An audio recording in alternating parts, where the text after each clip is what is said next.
Good afternoon, everyone. This is going to be the video tutorial for the Swampdos route of Pokemon Infinite Fusion's classic any percent category. Before we begin, I'm going to show you all options that you should be using when playing the game just in general for speedrunning. You're always going to want your default movement to be running, text speed fast. This is a new feature for 6.1. Your speed up type, that changes to either be an hold or a toggle. Toggle is the way that it used to run, and it used to run at the speed up level 10. So you're going to want to make sure that you have it set to toggle, you have it set to 10. Everything else, for the most part, is going to be fine except for the set battle style. Howdy, Munzen. You're going to want set because then you don't have to worry about it asking you every time if you want to change your Pokemon. Instead, just keep it the exact same, and you don't have to go through those text boxes, which are automatic time loss. Other than that, Quick Surf is the last one you're going to want to make sure you have. That makes it to where you just walk up to the water, talk to the water, and you're good to go. These are all likely things that you know already, because the Swampdos route is actually the more complicated of the routes that are out there. It's current world record route, and the world record as of the recording of this video is 1 hour and 40 seconds, and that was done with this route. It's going to assume you have a lot of knowledge about the game itself, a lot of knowledge of how to speedrun the game. It's under the impression that you've done a bunch of routes with Blast King. I made a different tutorial video talking about the Blast King route and how that is a good beginner's run for someone who wants to get into Pokemon Infinite Fusion speedrunning. So if you haven't already looked at that and you're interested in learning the speedrun for Pokemon Infinite Fusion, definitely check out the Blast King route on how to do that. So otherwise,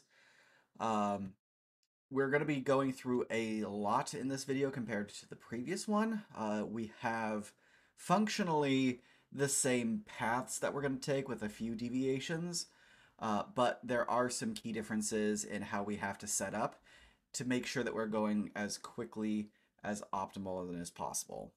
So let's get going. The first thing that you're going to do is obviously start a new game. You're going to hit Classic. In 6.1, it has these explanations of what the mode is. Just mash through it. You're going to make your name be a single character. If you're doing Swampdos, we are assuming that you're trying to push for as good a time as possible. If not, try to get world record yourself. So every single option that you can take to make your run faster, you're going to want to do.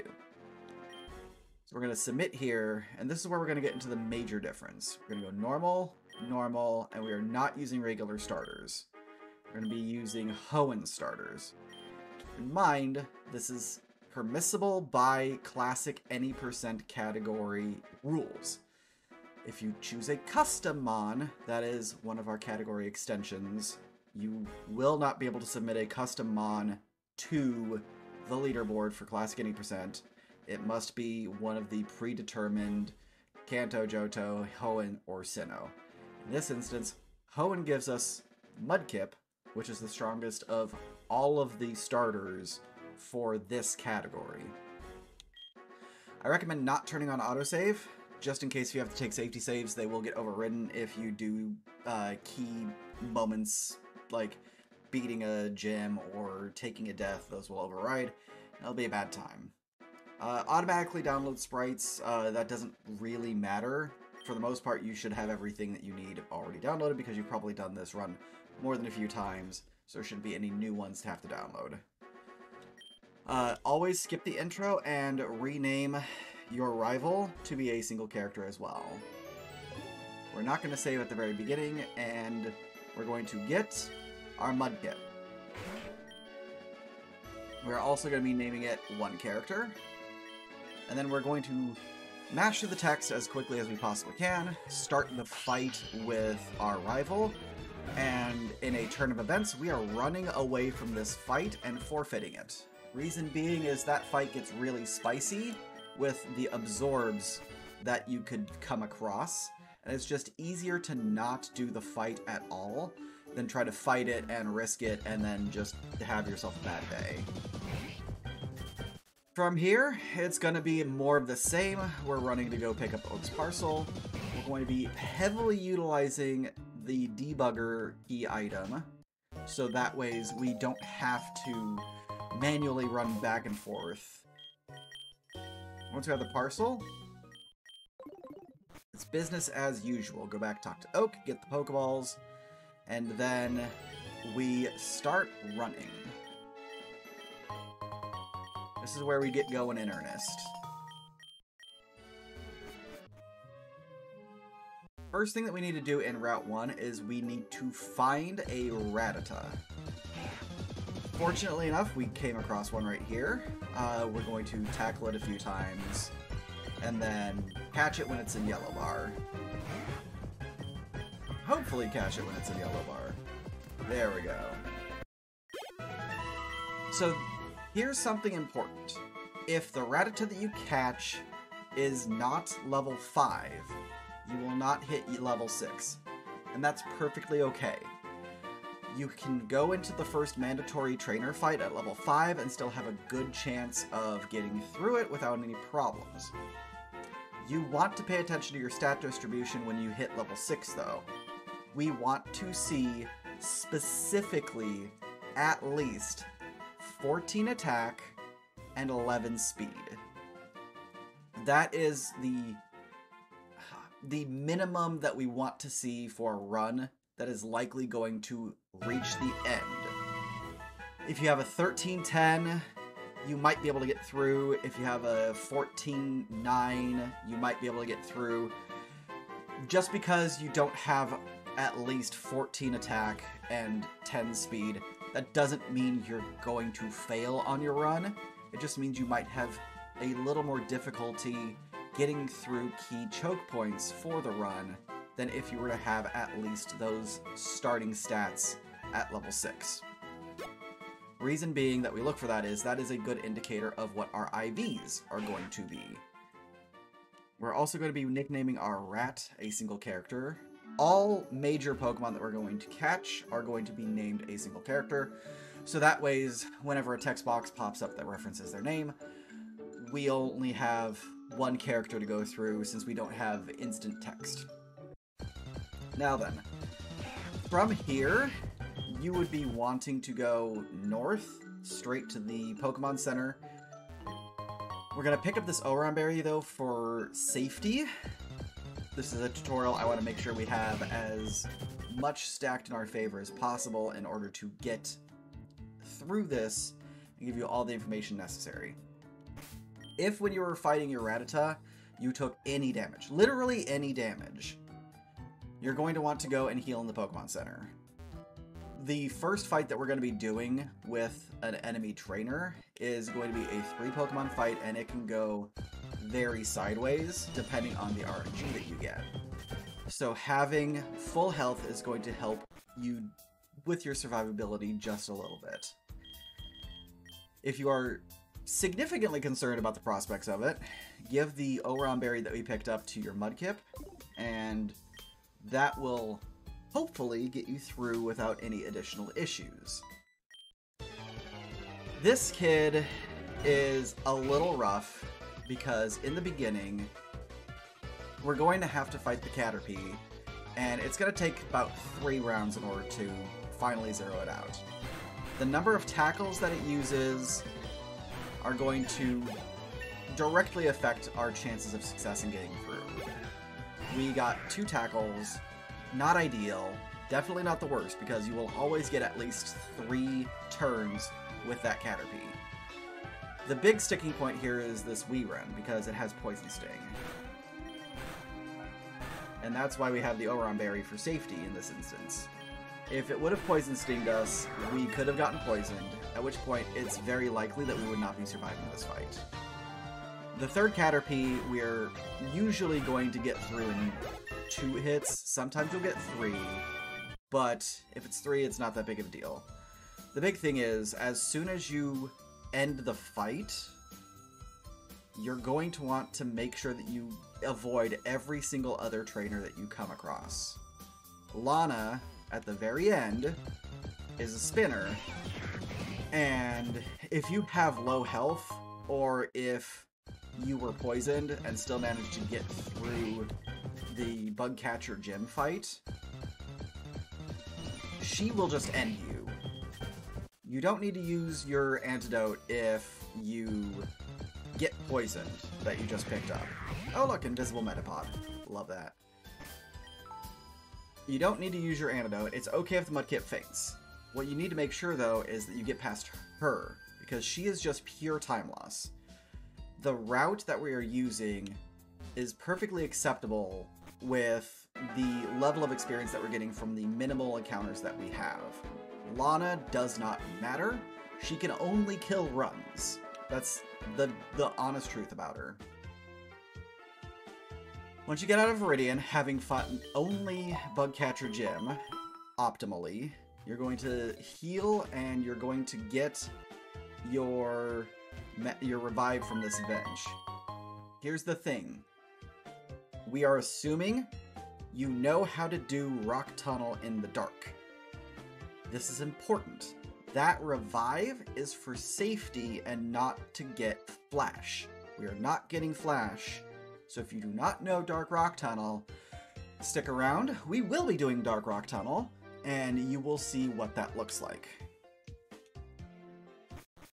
We're going to now fight Brock. Always grab your fresh water. That is another safety item. And then we're going to fight the girl on the right. So Miriam's going to have the Geo Rune. We're just going to water gun a couple of times. Ideally, we wouldn't get hit.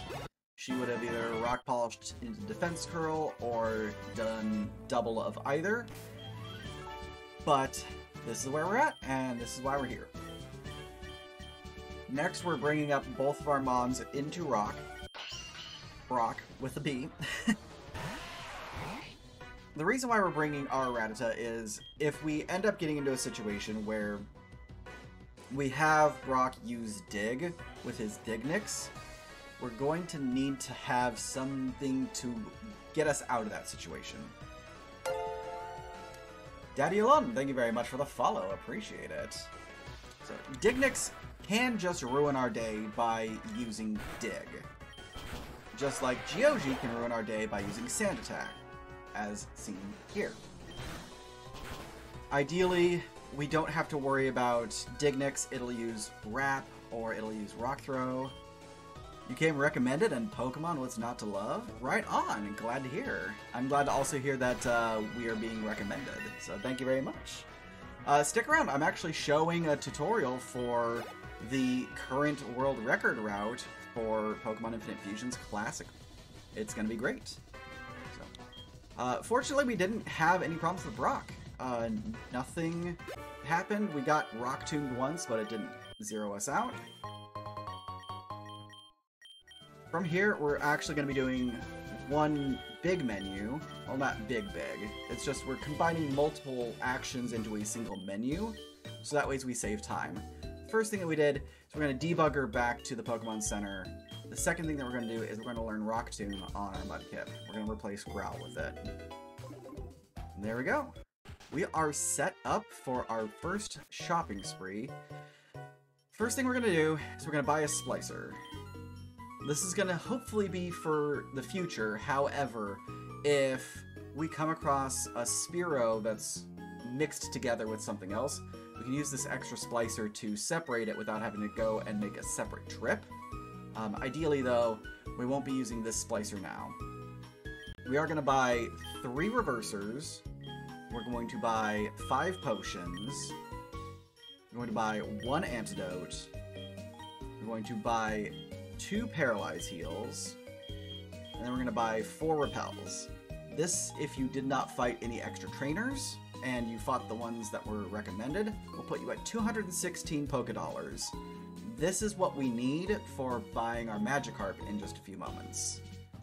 Because we get roughly 300 Pokedollars between now and when we get that Magikarp. So that's our first purchase. Next thing that we're going to do is we're going to grab our Spearow. Spearow is going to be our fusion partner for a little bit. I'm actually going to save here just in case if we do get a Spearow that is combined. So there's only 2 major RNG failure points in the run up to this moment that don't involve battles. The first is finding your Rattata, and the second is finding your Spearow. Hello, man buff. So the Rattata is less of a concern because there's only 3 encounter options in Route 1. The bigger concern is getting your Spearow in this grass right here. Here is your Sunrow. The reason why it is suboptimal to get one of these... Oh yeah, money rewards are super low early on. And by the way, if you have any questions at any point, anyone in chat, feel free to ask. I'm more than happy to talk them through. But if we were to separate the Sunkern from the Spearow, that level 7 is combined experience value. So what that means is when they get separated, they're not going to stay level 7 for each of their components. They're going to be probably roughly level 5.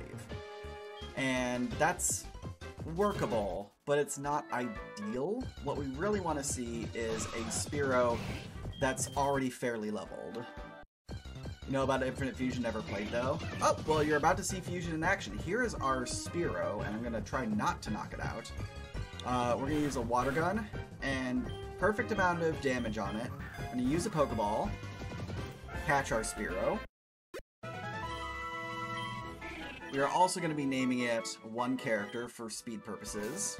And now we're going to go into our bag, and we're going to use our Splicer to fuse the Spearow with the Mudkip. If you select the Spearow first and the Mudkip second, you'll get the configuration that we're looking for. We want to have the Spearow head and the Mudkip body.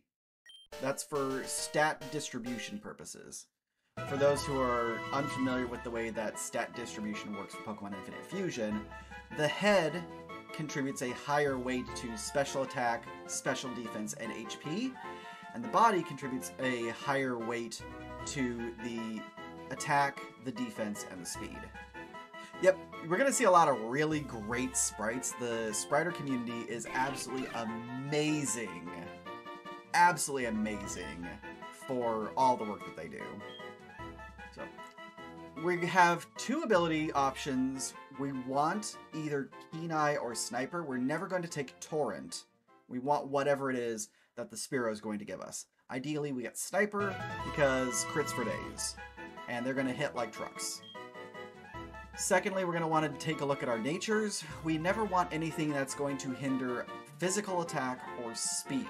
Literally anything else will do. We will take negative defense, we'll take negative special defense. We just want to make sure that our attack and speed aren't being hindered in any way, shape, or form. So, with 2 neutral natures, it's perfectly fine. This also means that the stats that we saw at level 6, the 14 attack and the 11 speed, those are valid, pure stats that aren't being modified by a nature, which is very good. That means we have a very good, solid block of decent stats for our Mudkip just at the outset. For the moveset, we're going to combine, but we're only interested in one move, and that's Peck. We're going to teach Over Tackle with that, and we're going to skip learning any other moves that it has. Be careful, because Spearow, if it's any higher than level 6, it's going to have Pursuit. So be mindful of that. It could come with 4 moves.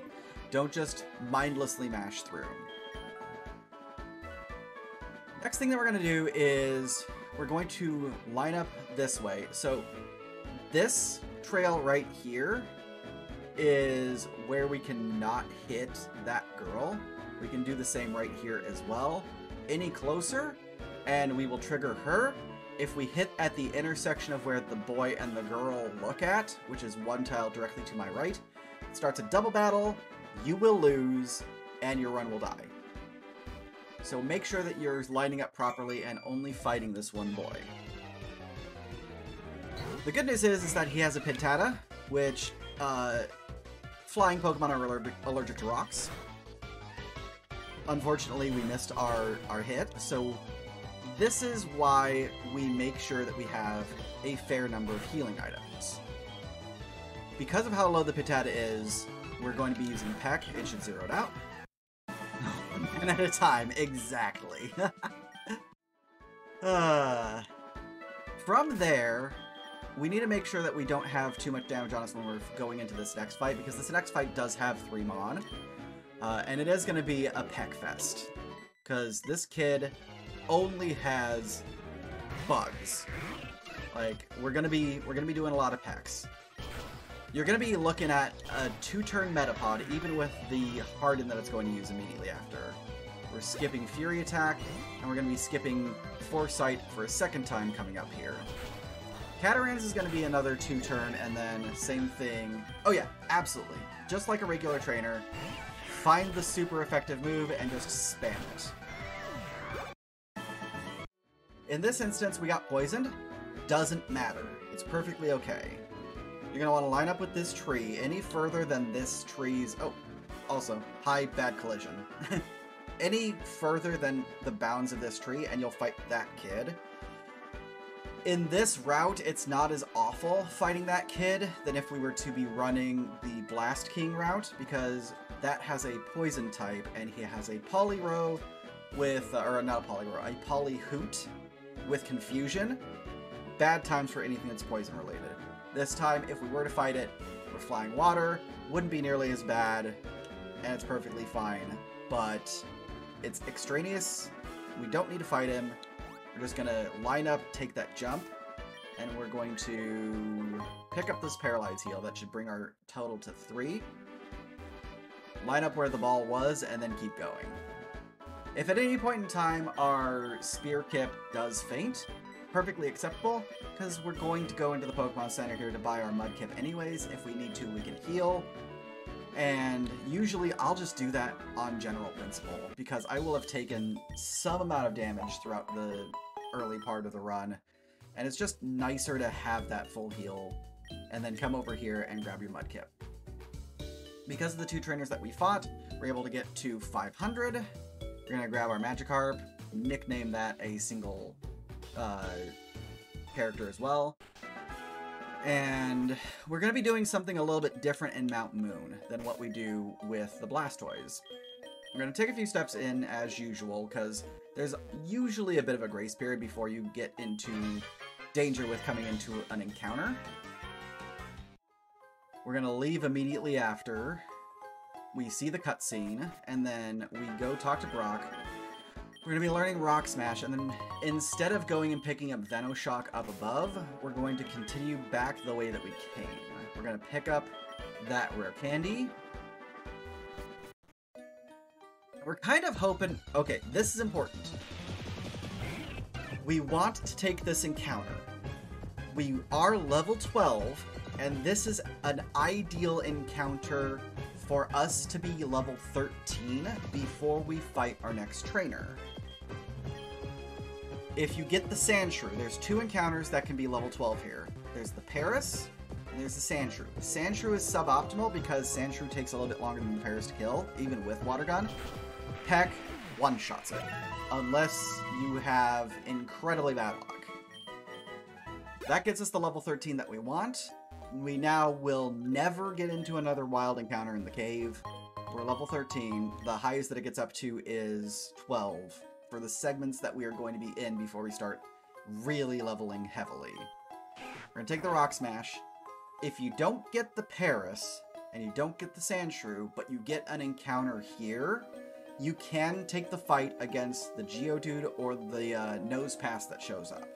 That should also get you to level 13. Just won't get as much experience. We're going to skip this kid. We're going to skip this lass. We're going to fight this Bug Catcher. Bug Catcher has 2 Pokemon that are both going to be bug types. The Zoopy is Poison Bug, perfectly fine, we packed away. And then the Zoopod is going to be Poison Bug as well. The big thing to worry about with these encounters is they will have Supersonic. Supersonic can ruin your day, so be very careful and pay attention and heal if you need to. When we fight the kid, we're going to finish that encounter and then we're going to fight him again. This guarantees us level 15, which we need for Aerial Ace. Alright, we got lucky, no Supersonic. The worst of the feels bad man moments is getting that Supersonic because that's only a 55% chance to be hit by it, and then failing the 50% chance to hit yourself. And then you fail the 50% chance to hit yourself again. And it feels like it's cascading over and over and over again. So be mindful of your health if that happens.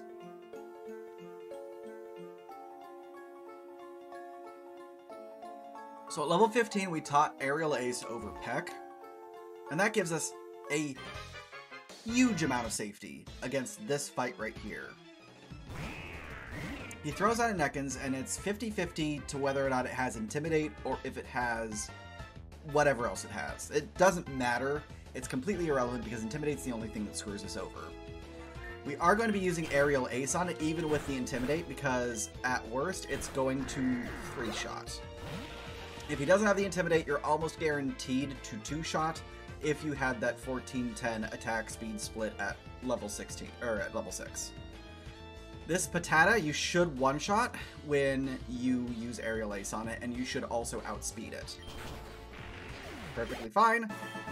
Never have to worry about this guy again. He is very heavily a ruiner of runs, mainly because his Ekans has a nasty habit of using Glare. If you get unfortunate enough to be glared, cure the paralysis immediately, and then just keep Aerial Acing after that. Next fight, you don't have to be full health against this fight, but you need to be prepared to heal if you drop below a roughly 15 HP, because you can get glared, you can get bitten, and you can get intimidated. So we're going to take the heal.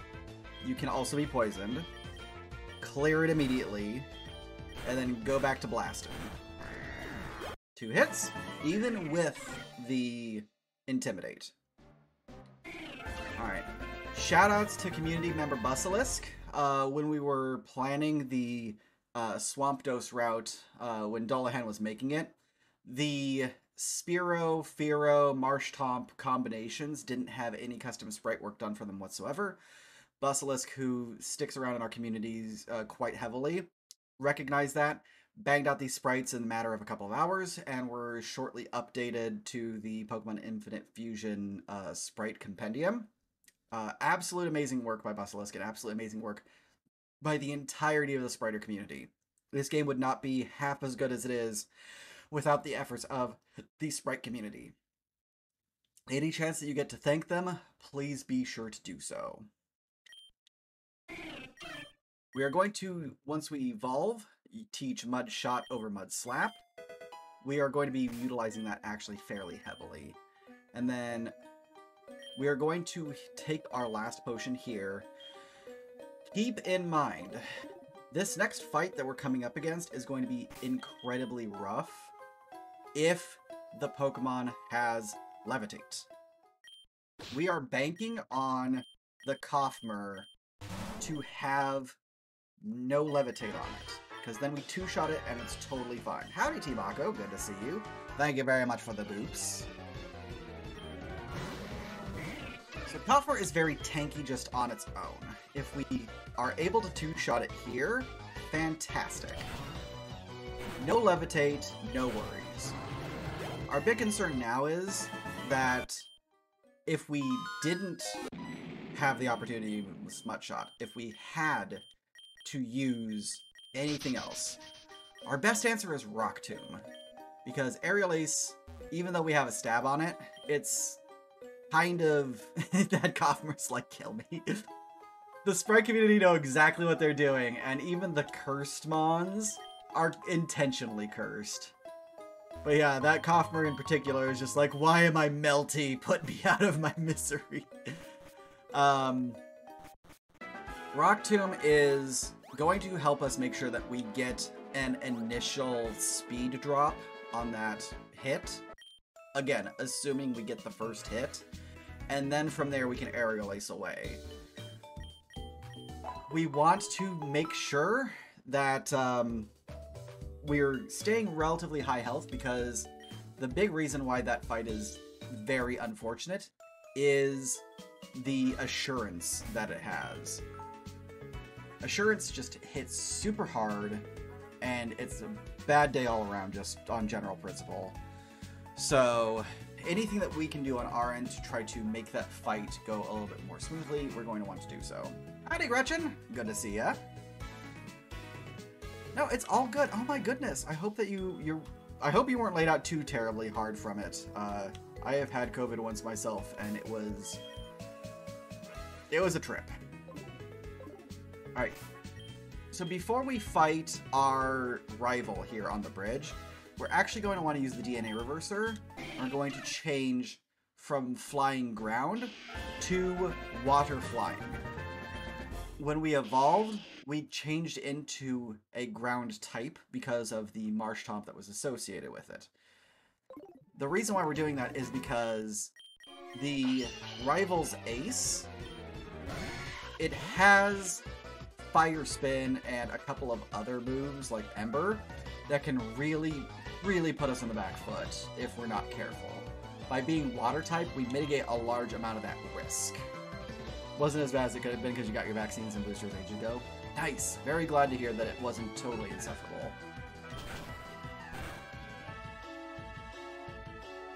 Alright, so first things first, Nidoto, we're going to be using Rock Tomb. If you have an absolutely exceptional attack stat, you can two-shot the Nidoto. Otherwise, you're going to be in for taking at least 3 hits. Just keep Rock Tombing and everything will be fine. We are not learning Mirror Move, and we're not learning Bide. Against Mantata, we're going to Aerial Ace, and it'll one-shot. Against... Ooh, that's a new Torch Vial sprite. That's cool. It looks angry. It looks like it's coming after me. The coughing was super irritating, I bet. It's always like that post-recovery cough is the worst. Alright, so we're going to try with the Aerial Ace. We didn't one-shot, we got Embered, we weren't burned, which is great. But now we're stuck in a Fire Spin. As long as we don't miss, which we can't, because we're using Aerial Ace, we'll kill the Abra before we have any unfortunate lingering effects. There we go. Today you learned that your dad is a friend of the graphic designer for Qbert. Oh, snap, that's awesome. Oh lord, that's a scary bird. Which one? Both. Very true, they are both very scary birds. So we have a choice now. The choice is, do we use the fresh water to heal ourselves, or do we go forward willy-nilly? Do we go back to the Pokemon Center? Realistically, there isn't a lot of risk until we get to the Cough-mer. Or not the Cough-mer, the Cough Orb. Just go to the Pokemon Center now.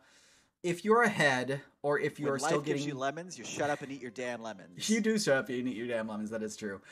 If you're still getting your feet under you with the run, if you aren't comfortable knowing which trainers you can fight without risk of losing due to being low health, or so on and so forth, absolutely go back to the Pokemon Center. Takes just a second, you're already there, essentially, in the first place. You lose maybe 7 seconds in total. And from here, you're perfectly set up to go forward. If you had any amount of regular potions still, by all means, use one of those potions, because nothing on the bridge is terribly dangerous to you, and is going to do more than 20 damage at a single shot. For instance, we're going to fight this first trainer. We're just going to Rock Tomb a bunch of his stuff until we see something that's not directly a bug. We're going to see a rock with some mushrooms on it. And that rock with the mushrooms gets Aerial Aced instead of... Well, that's unfortunate. It was in a weird way, you are correct. So this was mildly unfortunate. We didn't one-shot the Geodude Paris. It must have had a higher than usual physical defense stat, because usually Aerial Ace will one-shot without problem. And we also started missing some Rock Tombs, so we're down just a little bit of power points, but we had just healed at the Pokemon Center anyways, so it's not that big of a deal. We took 0 damage, we're using 1 Paralyze heal, and we're perfectly fine. Nope, it had Effect Spore from the Paris. It doesn't have Sturdy, even if it doesn't have Effect Spore. It has a different one, which I don't remember because it never comes up, but it will never have Sturdy. Against the next trainer, we're going to Aerial Ace the Abra, we're going to Rock Tomb the Pidro, and then we're going to Aerial Ace the Manish. Abra looks super submissive. There's like 7 Abra sprites, and all of them are absolutely adorable. Once again, shoutouts to Basilisk. This is the 3rd of the sprites that we are seeing that Basilisk made. So far, we've seen the Marshtomp Spearow, we've seen the Spearow Marshtomp, and now we're seeing the Fearow Marshtomp. Or the Marshtomp Fearow, the other way. The water flying version. Alright, this instance we got an Ekans, but it's fine because we had Mud Shot, we don't care. This Meowshrew, for the most part, Water Gun will one-shot it. You do have to worry about Fake Out. It does between 11 and 13 damage. It's not that big of a risk, but it's one of those mons that you don't have a choice against whether or not you're going to take damage from it, because of the way that the moves are set up. Fake Out is always going to just give you a quick clap at the cheeks, and then you're going to be moving along your merry way. If it chooses to use it, which it doesn't always.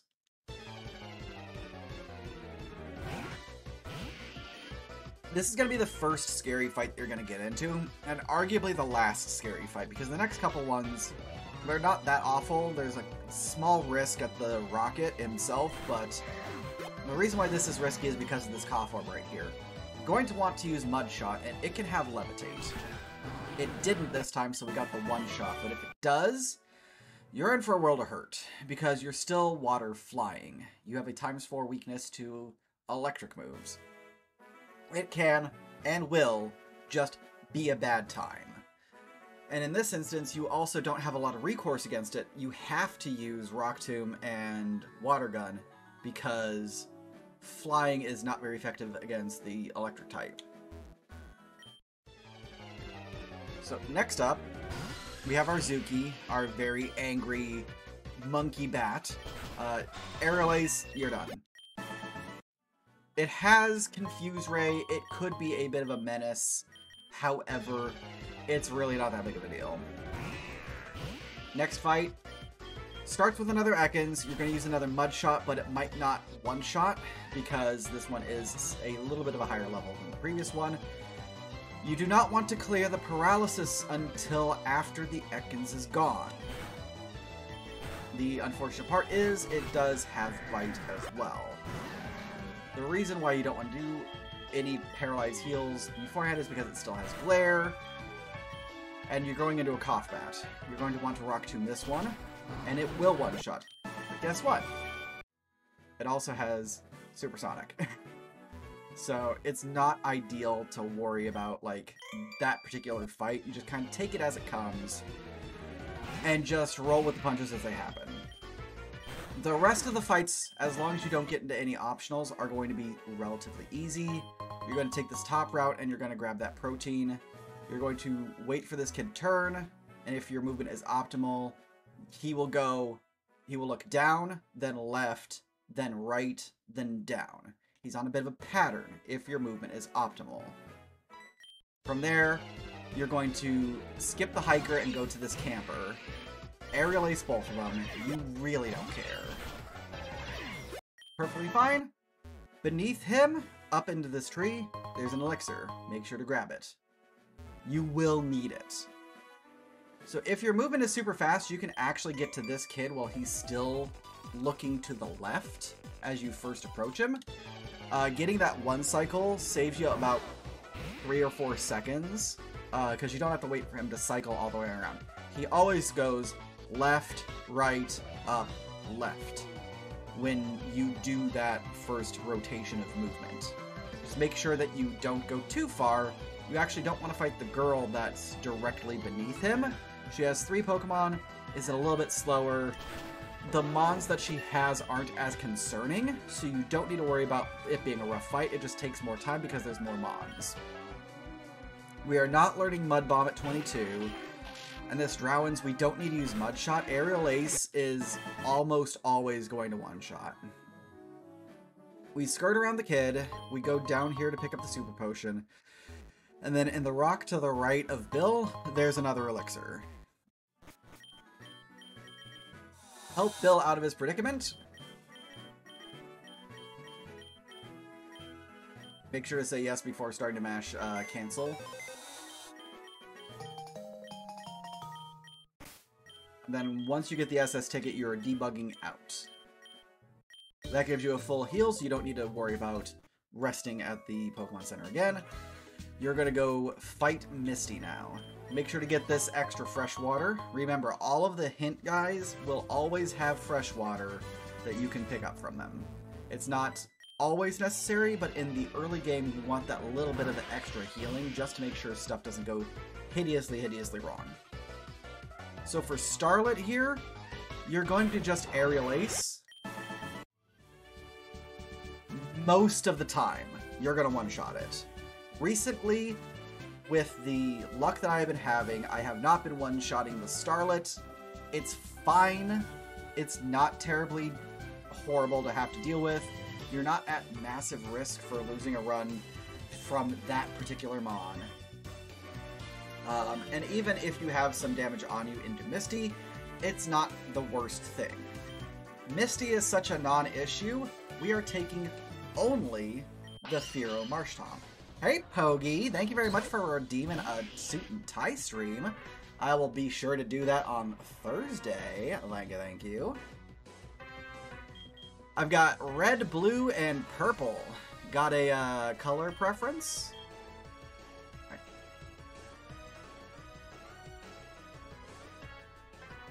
Alright, so against the Jigglydean, we're going to be using Aerial Ace. It's going to take 2 hits from full. Oh, we actually missed the range on that hit, but that's perfectly fine. We're going to one-shot the Oddue. Perfectly okay. That is how much of a non-issue Misty is for this particular run. We get the Cascade Badge, and we're moving on. Debugging back out. And there we go. On to Vermilion. Pick up your Revive along the way, and then the only hidden item that you need to worry about in the tunnel is right here. Left side, second traffic cone, just beneath it is a full restore. Yeah, I do hope everyone's Monday is going absolutely lovely, and thank you again for the Suit and Tie stream, Redeem Pogi. I've been having such fun doing the Suit and Tie streams lately. Alright, if you take the movement path... Oh, and we got a second one! We're having 2 consecutive ones! Alright, I need to... After I get done with the tutorial video, I will get the Suit and Tie streams remaining counter going, because I actually have one of those. So if you take the movement that I took, you're going to fight only this guy as the trainer that you're going to be coming up against. He's actually not a mandatory double trainer with the girl directly above him. You do just get to fight him and him alone, and his Pokemon are super easy. Just a Rock Throw and an Aerial Ace, and you're good to go. Also, doors are hard in this game. That's half a joke and half serious. When you're running at effectively ×4 speed, and you have to go into a 1-tile gap, it becomes really difficult to make those movements. Alright. So, we're currently at more or less full health. We didn't take any damage. We've only used one Rock Tomb and 1 Aerial Ace. We're gonna take some damage here from the Goldeen and from the next couple of Mons as well. Which also, Goldeen has Supersonic, so be mindful. Yeah, the Golding sprites are super elegant. There we go. As long as we don't get confused a second time, we're perfectly fine. It's just going to be an aerial ace fest.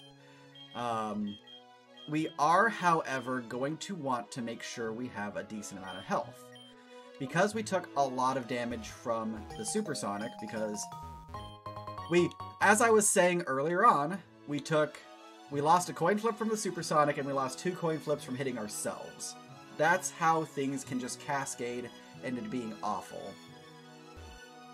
So we're fully healed for health. We don't need to worry about our moves, so we're not going to go rest at the bed. We picked up the Paralyze Heal because we used 2 of those up to this point in time. We always want to keep at least 2 if at all possible. And now we're just going to rush straight to our rival.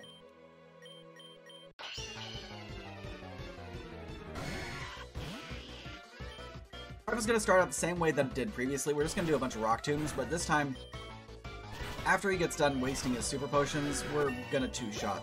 It's perfectly acceptable. Starbra's not a concern. We're just going to aerial ace it.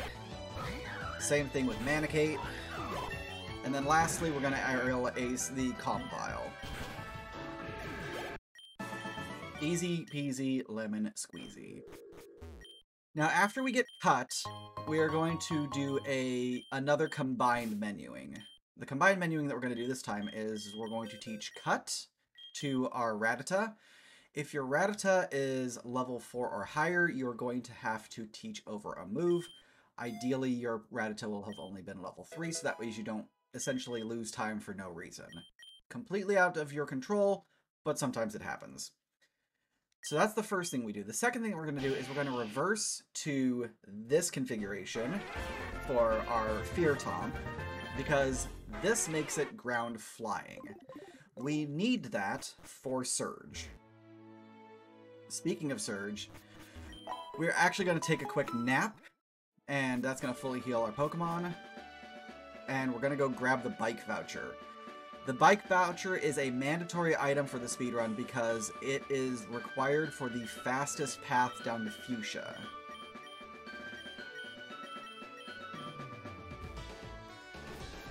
Next thing, we go into Surge. We're going to grab yet another free freshwater. And the first thing we're going to do, the very first thing we're going to do, is we're going to set up in this lower left-hand corner, and we're going to start checking the cans. If we find the can, save, because you can sleaze this. If you check the wrong can, go back to your tile screen, make sure you don't overwrite it, reload your save, and check another can. This is the fastest way to deal with the Surge puzzle. We also want to take 0 additional trainers in Surge's gym. We don't want the extra experience. We want to stay as low experience as possible. This is twofold. Number 1, fights take time. Number 2, we cannot get to level 34 with our Marshtomp. It will mess up a lot of things when we are transferring from our Marshtomp Fearow combination to our Marshtomp Gyarados combination. It's going to be coming up after Rock Tunnel. So it's super important that we take as little fights as possible throughout this entire process. It's going to be Surge time now. You're going to take all 3 of your Pokemon for safety purposes. Remember, we still have 2 revives. We have not used any up to this point in time. We're going to use Mud Shot on the Voltbee. Hopefully it hits. Get the super potions out, preferably both of them, and then you just keep blasting. You're gonna keep using Mud Shot. The worst thing that it can do is use Light Screen. If you use Light Screen, you're going to have to do 2 Mud Shots for the equivalent amount of damage. And that really sucks because, as you saw, we took a couple of bubbles. The Krabby can be able to stack damage on... Oops, sorry. It's going to be able to stack damage on us as we're trying to burn it down and get those super potions out of it. We could also just get hideously unlucky, and Surge could just not use the super potions at all, which is, it's happened on a couple of times to me. It's really bad, but ultimately we want to have no super potions present on the Rybuzz whatsoever. It has a citrus berry, so that's going to prolong the fight no matter what. First shot should get rid of that citrus berry, and then if you're less than 25 HP, you're going to want to use a freshwater to get back up. It's being very generous right now by not using double team at all, and that's going to help us. There's our first double team. When you're at about roughly this amount of health, you can aerial ace to zero it out. Now that completely negates the double team. The problem is that you have to be fairly low on the red bar in order to do so. So as you may have noticed, we did not rest at a Pokemon Center since Cerulean. That is intentional. We do not want to rest at the Vermilion Center, so that way we can debug back to the last Pokemon Center that we did rest at, which is in Cerulean.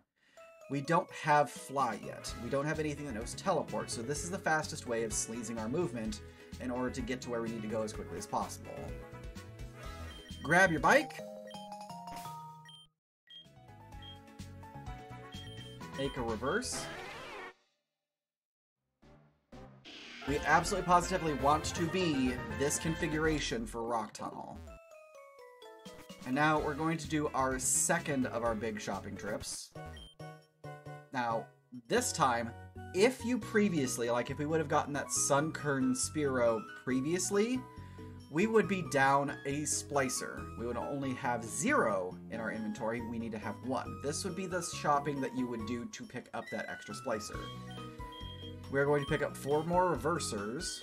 We're going to go down here and we're going to pick up 8 Repels. And here is where you're going to want to pick up some additional healing. I'm fairly okay on revives. I haven't used any yet. I'm going to pick up 1 for now, and then I'm going to pick up 4 super potions. We have a couple of fresh waters. We want to make sure that we're supplementing those where we can before we start really moving on, because this is a higher risk run. We have way more plate spinning that we're doing, and we need to be very careful about the amount of damage that we're taking, the amount of healing that we're using. So, once again, try not to get into any fights as much as possible. This kid is not a spinner, so you are going to have to turn around and fight him no matter what.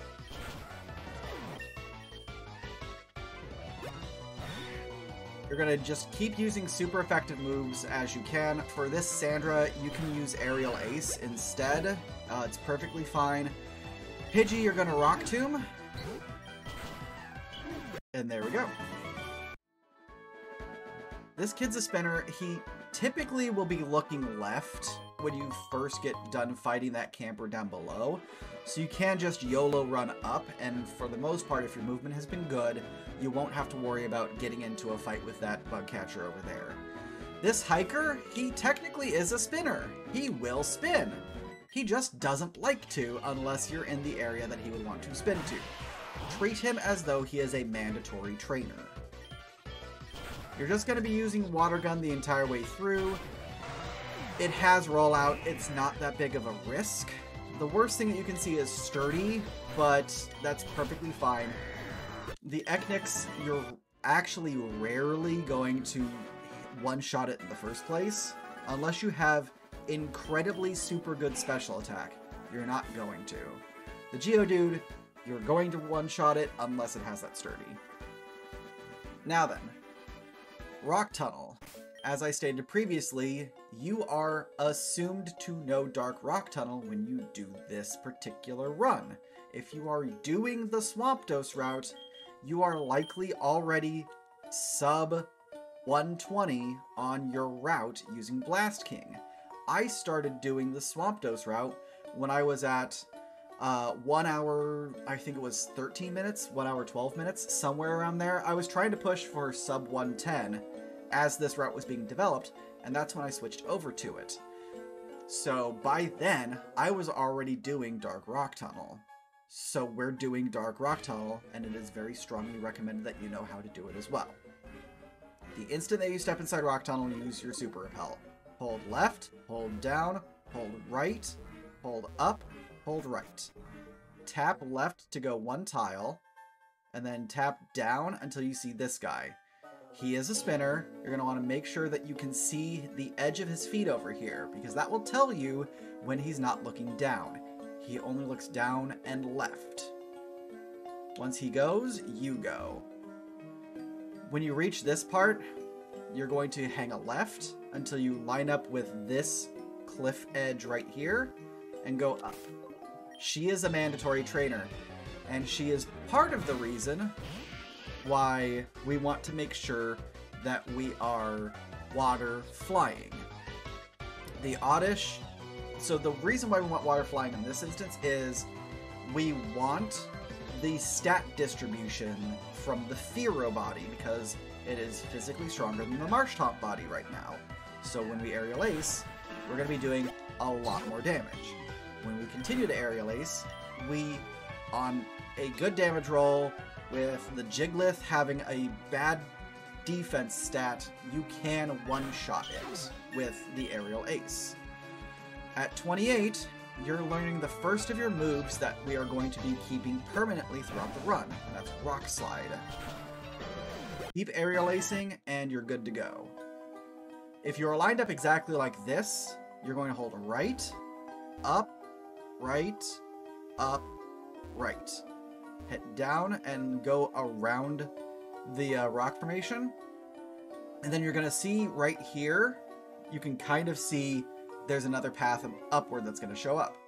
Take that path up, and then you're going to bonk, head right a little bit, and then wait for that guy to move. He's going to move left after looking down. If you see him looking down, if you line up directly to where he is within that small little sight radius around you, and you see him looking down, YOLO run up as fast as you can. You will more likely than not make it. Alright. If you go down from here, you're going to find that guy, line up with him so you can see him spin, and then hold right. Hold down until you bonk here, hold right again. Hold down. Apparently, this guy wanted to play.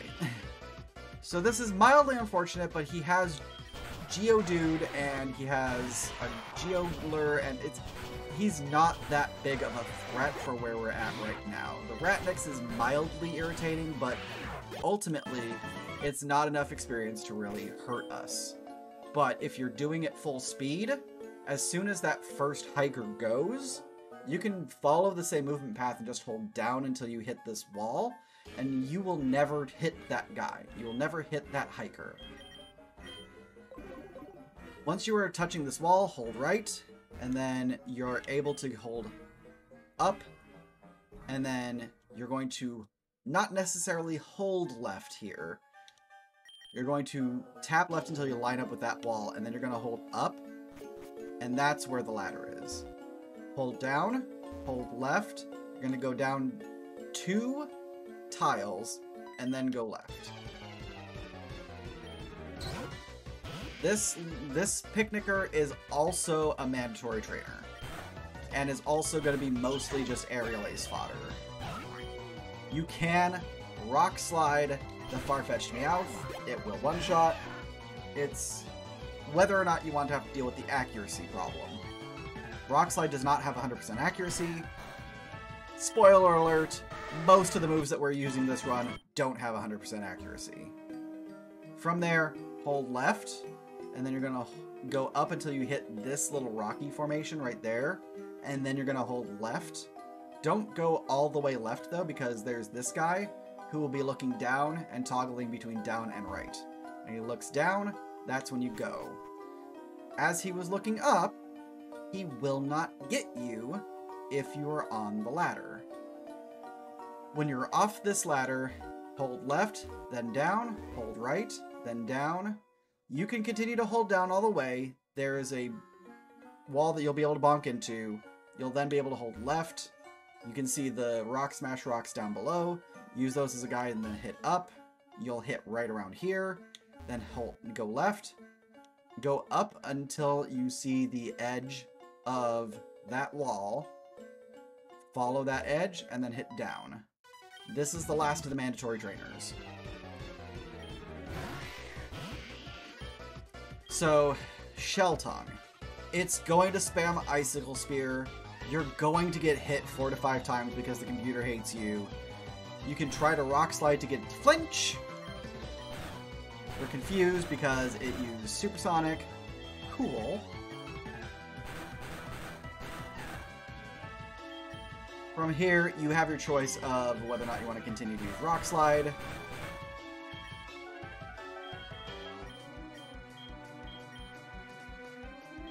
I use Leer now. Okay, we're moving to Aerial Ace. Because no matter what, we're still going to end up getting 2 hits, essentially, from that initial Rock Slide. What you want to see is you want to see that Rock Slide flinch, and then you go into your Aerial Aces, or you do a second Rock Slide to try to get the second flinch. Ideally, 2 Rock Slides, 2 flinches, followed by an Aerial Ace, and you're good to go. Followed by one-shotting the pin choke with an Aerial Ace. That is optimally what you would do for this particular fight. From here, hold down, go left until you see the edge of the wall, hold down, and then if you go left just 3 tiles, there's the exit.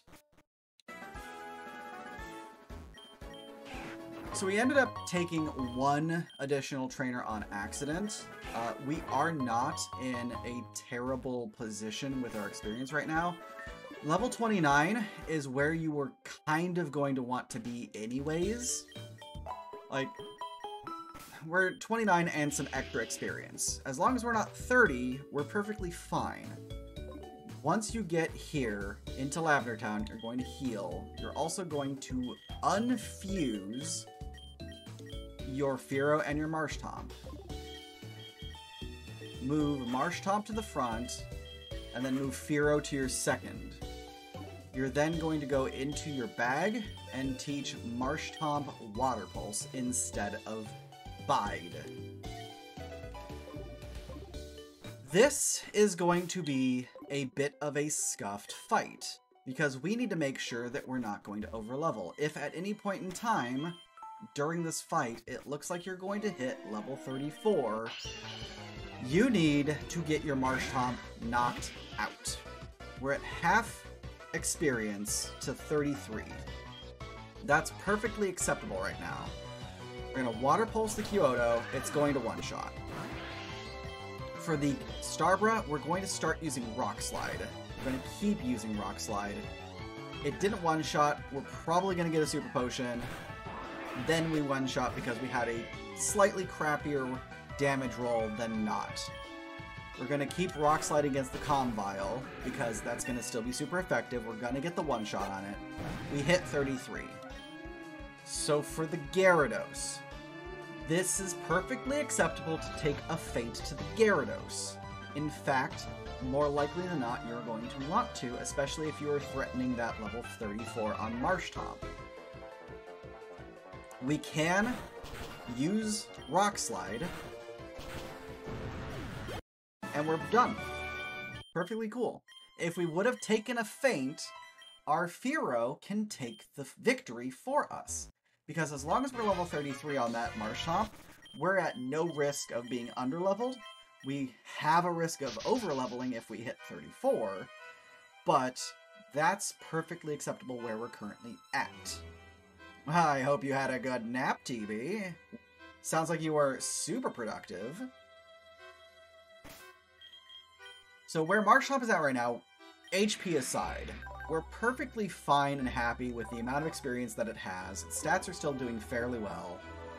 And we're going to go down here and grab this elixir. It's our 3rd elixir. We're then going to debug back out. Because 4 hours is a nap.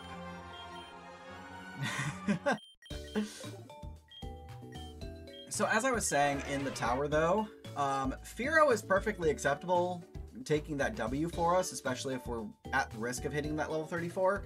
And I will tell you, nothing makes me happier and laugh harder then mirror moving a Gyarados using Thrash to stab Thrash it in response. The Fearow can almost one-shot the Gyarados with Stab Thrash from that mirror move. And it's hilarious. About to get another nap as soon as your ass gets home. Fair enough. Alright, from here, we're going to hug this wall and just go left. We're going to make sure we don't fight any other trainers along the way. We absolutely need to fight 0 trainers along this way. Follow this path to get to safety, hug the fence, wait for this guy to turn, and then just go. Wait for that guy to start looking up again. This guy only ever alternates looking in one direction and then up. So you have a single instance of getting into place and waiting until he looks away. I recommend that if you are not comfortable doing the 1-tile gap movements, be 2 tiles away from the door that you want to go into, and then go up. Like that. Because it's easier to make those 2-tile movements than it is the 1-tile movement. Grab the full restore that's directly beneath these stairs. Go all the way to the 3rd of the traffic cones, look down and get your big nugget. And then head into Celadon. Your sister was available for games and she's not available that often. Oh, well, at least you had a good reason to. Alright. Once you get into Celadon, head left and go into the house with the Pokeball on it. You're going to the 2nd floor and you're grabbing the rare candy out of the trash can. You are then leaving and you're going to head 1 door to the left, if that girl will let you. You're going to the 2nd floor. You're talking to the hiker. And you are selling your big nugget to him. And now we are doing our next big shopping trip. We're going to go up to the 3rd floor of Celadon Department Store. Sell everything that you can, including the Helix Fossil. Yes, I know I'm a bad person, but deal with it. You're going to buy 2 guard specs. You're going to buy 9 of the X attacks. You're going to buy 3 X speeds. Those are absolutely mandatory to get you through the rest of the run. You're slowly radicalizing her? How are you radicalizing her? Involved me telling her to unionize. Yeah, Sam's Club does not play those games. Alright. So this is, now that we're in Celadon Department Store, this is where we're going to be doing another huge healing buy. This is where I buy up to 10 revives to get me there. For your super potions, I buy enough to get me to 15, and then I just save the rest of my money for later. You need to make sure you have enough healing going into these next segments, otherwise your run will die. That is a hard stop statement. That is an absolutely hard stop statement. Okay. So, from here, we're gonna go get Fly now. Fearow has outlived its usefulness, and it is now going to be relegated to the land of Flying Mon. And that's it. Once you're out, you are going to teach Fly to your Fearow. Teach over Aerial Ace, it really doesn't matter. It's never seeing combat again. If you are fast on your menuing, it is faster to fly back to Celadon than it is to just walk back from there. So, practice your menuing, practice selecting things on your map, and you'll be able to get free time save that way. We're gonna go to this 3rd house, the one that's right next to these cuttable trees, and talk to this girl for your free Super Splicer. Now, here's where the fun begins. You're gonna take your Super Splicer, select your Magikarp, select your Marshtomp. In that order, it gets you the configuration that you want. If you did this right, they are level 29. If you have too much experience, you will be level 30. you will not learn Aquatail when you level up your Gyarados. Okay? That's why we are so neurotic about not getting level 34. You have to then go up to the move reminder in the Pokemon Center to relearn Aquatail if you are too high level. 29 is perfect. Make sure you choose Torrent. You do not want Swift Swim because Swift Swim becomes Intimidate, and Intimidate is a new text box that pops up every single time you deploy your Gyarados inspired fusion, and that costs you time every time. So here is something that is a little not very well known about Pokemon Infinite Fusion. When you unfuse your Pokemon, there is a chance, not a guarantee, but a chance that you are going to end up re-rolling the natures of your Pokemon. In this instance, I did, and that is actually very unfortunate because both the Marshtomp and the Magikarp have speed-hindering natures. That is a problem. This is a big problem.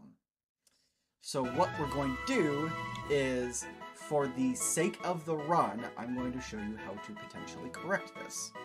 We're going to choose Quiet, and we're going to choose Marshtomp's moveset. We are going to...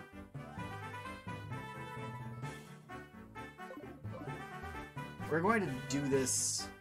Well, we actually can't do this now. So we're just going to have to run with this. Because the way that we would fix this is by unfusing and refusing the Pokemon. The problem is, that is our one Super Splicer. We don't have access to more Super Splicers at this point in time. Yeah, we're doing a tutorial explanation run right now of the Swampdos route.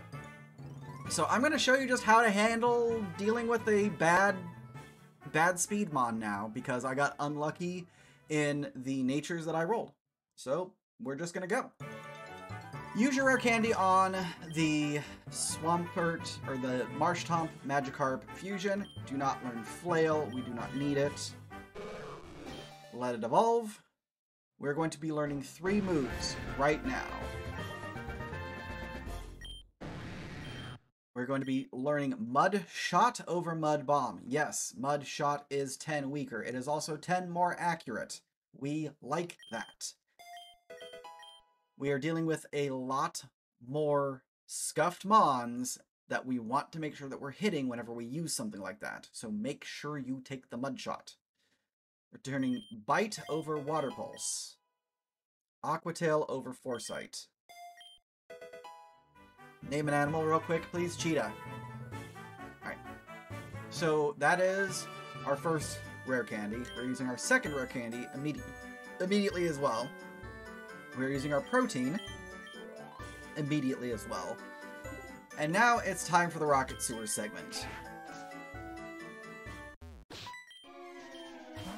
The reason why we set everything up the way that we did is to make sure that we get, hopefully, without too much consternation, an easier Sewers Giovanni fight.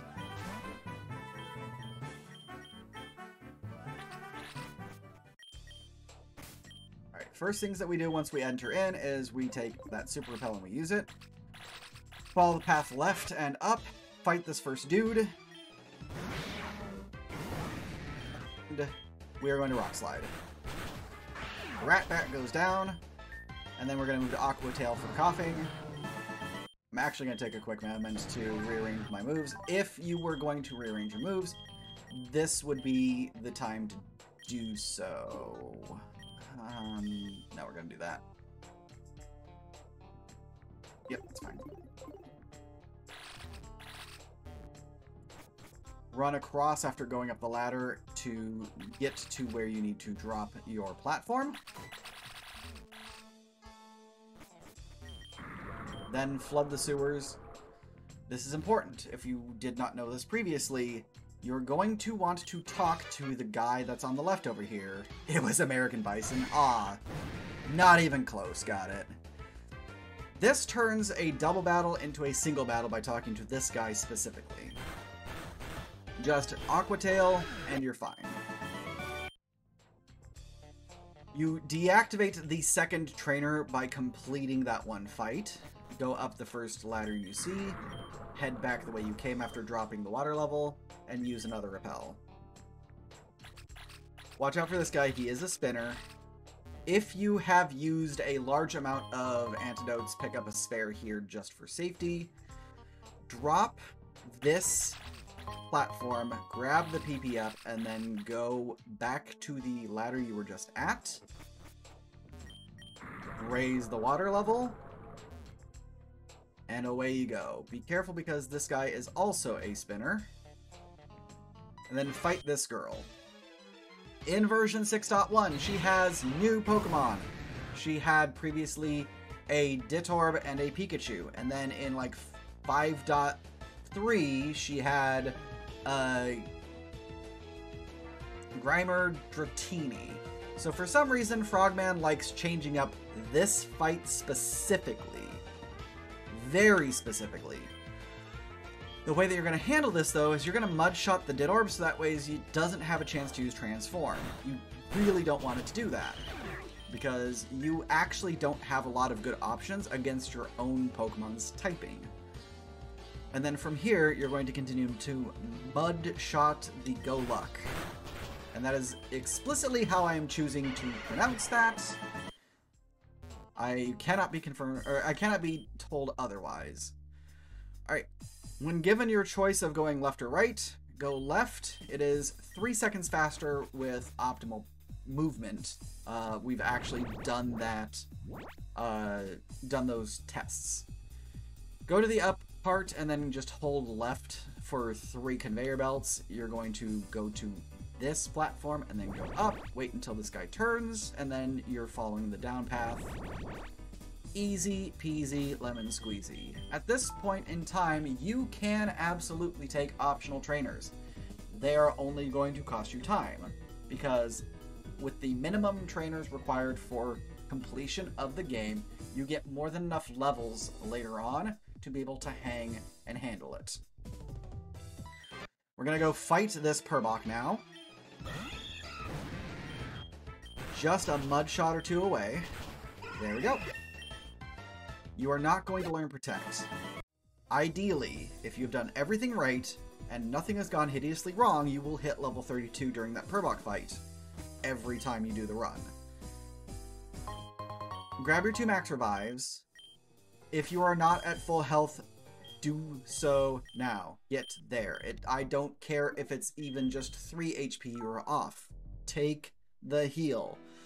The Sewers Giovanni fight is hard enough as it is without you needing to worry about whether or not those last 3 HP that you're missing is going to cause you to lose your run, because with how far you will be set back by this fight if you lose, because we did not heal at Celadon Pokemon Center, you have to fly all the way back here and then go through the sewers, and then everything is awful forever. So taking a loss to Sewers Geo is a run-ending loss. Safety save if you need to. Now we start the fight.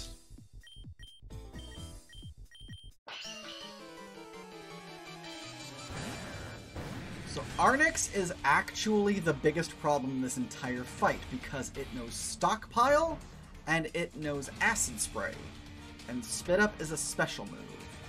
The very first, absolutely first thing you do in this fight, no matter what, is you use a guard spec right now. Because it will open with Acid Spray, or it will use it before using Spit Up from a stockpile. From here, we're going to do 2 X speeds and 3 X attacks. Alright, we are no longer safe from the Acid Spray. We've been Acid Sprayed. We are at risk of being one-shot from our current HP by the Spit Up. We're going to heal now. And now we're going to Aqua Tail. This is not guaranteed to be a sturdy Mon. It can have Intimidate. We are going to be getting into a bit of a heal loop with him because of that real quick.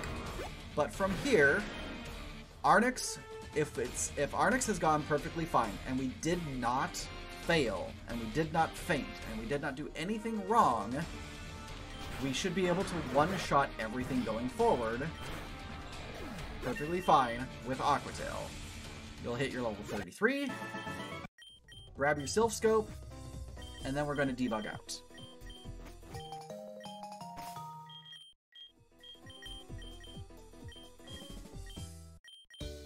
That is your first really scary hard reset fight, because so many things can happen during that Giovanni fight that are just so out of your control. You are going to want to make sure that if at any point in time you feel at risk, like you're getting multiple stockpiles, you're up to stockpile 3, you've been hit by an acid spray, so your special defense has been sharply lowered, like you need to do whatever it is that's necessary in order to keep yourself safe.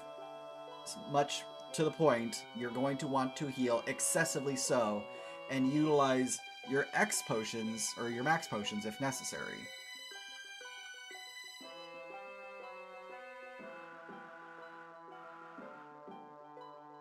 So, there are ways you can mitigate some of the risk. If you are comfortable with it, you can go guard spec, your 3 X attacks, and then your 1 X speed instead of doing 2 X speeds. If you are confident in your ability to zero out the Haunt Con specifically, you can get away with only 1 X speed. You just need to make sure you're at good health, you haven't taken a lot of damage, you have not been hit at all by an acid spray. You can still get through that with taking a hit, not dying, and getting through with only 1 X speed. Only do so if you are very familiar and very comfortable with the run, because that is making that judgment call and making that knowing the distinction and the circumstances when you should and shouldn't make that gambit is something that's going to take a lot of time and a lot of practice to figure out. So don't feel you are required to only do a 1 X speed strat on it. Do the 2 and take the safety option, even if it means you might have to heal a little bit more. Yeah, Lavender Town and Pokemon Tower's songs are an absolute bop. I love them. Alright, we're going to take as few fights with these ladies as possible. Most of them are spinners, so you don't have to worry about them too much. Just take a moment. She is mandatory, though. You cannot get around her. You are just going to bite the ever-loving hell out of this Golter. It may poison you, that doesn't matter, the healing pad is right here. Coming up, you're going to go through this lady, who spins very quickly and is kind of a butthead. So the instant that she does, you're going to make essentially that 2-step movement where you go left and up, and then you're going to wait for her to spin again, and then you're going to hold left and down, and you're free and clear from her. Howdy Dot Cobra, doing good. From here, if you line up perfectly with the side of those tombstones, you skip that woman entirely. And now, Genwalk. You served a member of the Georgia State Senate today? TB's famous! Ah, that's great. Fan-frickin-tastic. Did I ever tell you that I once prepped the food for Danny Bonaducci when I was working at Applebee's? True story. No, it's entirely not how fame works. That's why I was being silly. Yeah, Danny Bonaducci came into my Applebee's one day, and he ordered a Oriental crispy chicken salad with extra dressing, which is like 6,000 calories. I don't know who that is, but congrats. Look him up. It's a wild ride. So against Genwalk, this fight is actually incredibly scuffed, and there's like nothing you can do about it.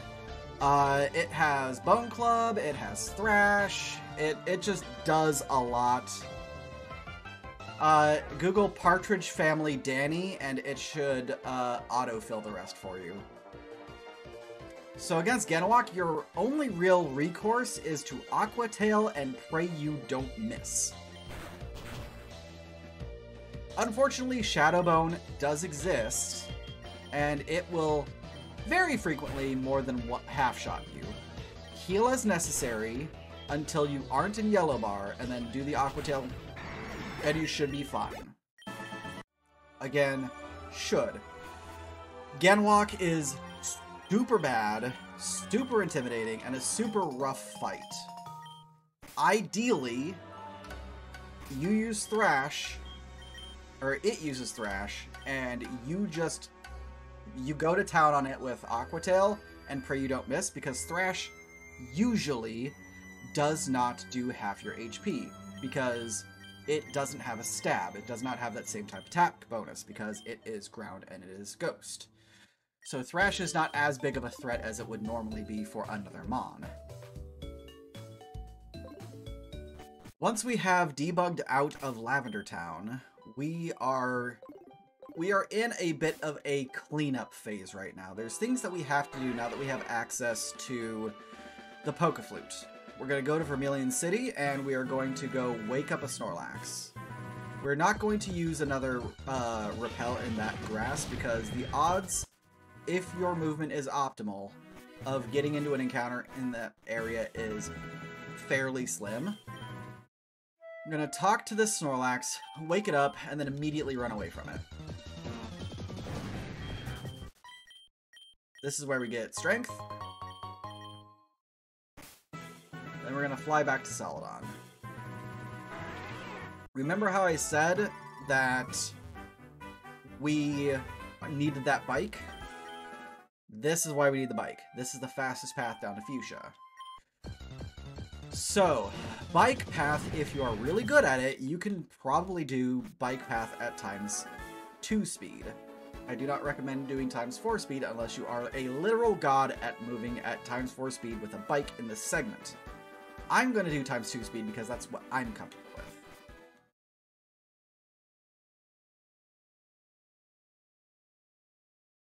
There we go, and now I can go for it. You're home alone for a while? That sounds absolutely pleasant. Alright, once we get to Fuchsia, we're going to go into the hotel, and we are going to talk to the Karate Man. We are starting to find the lost Chansey's partner. Going to the Safari Zone. If you are on release 6.1, enjoy the bangin' tunes. If you want to play it slightly risky with your encounters, you can go through most of these 2 grass patches without getting an encounter. Grab this max potion. Once you reach here, this is where you should use your first repel.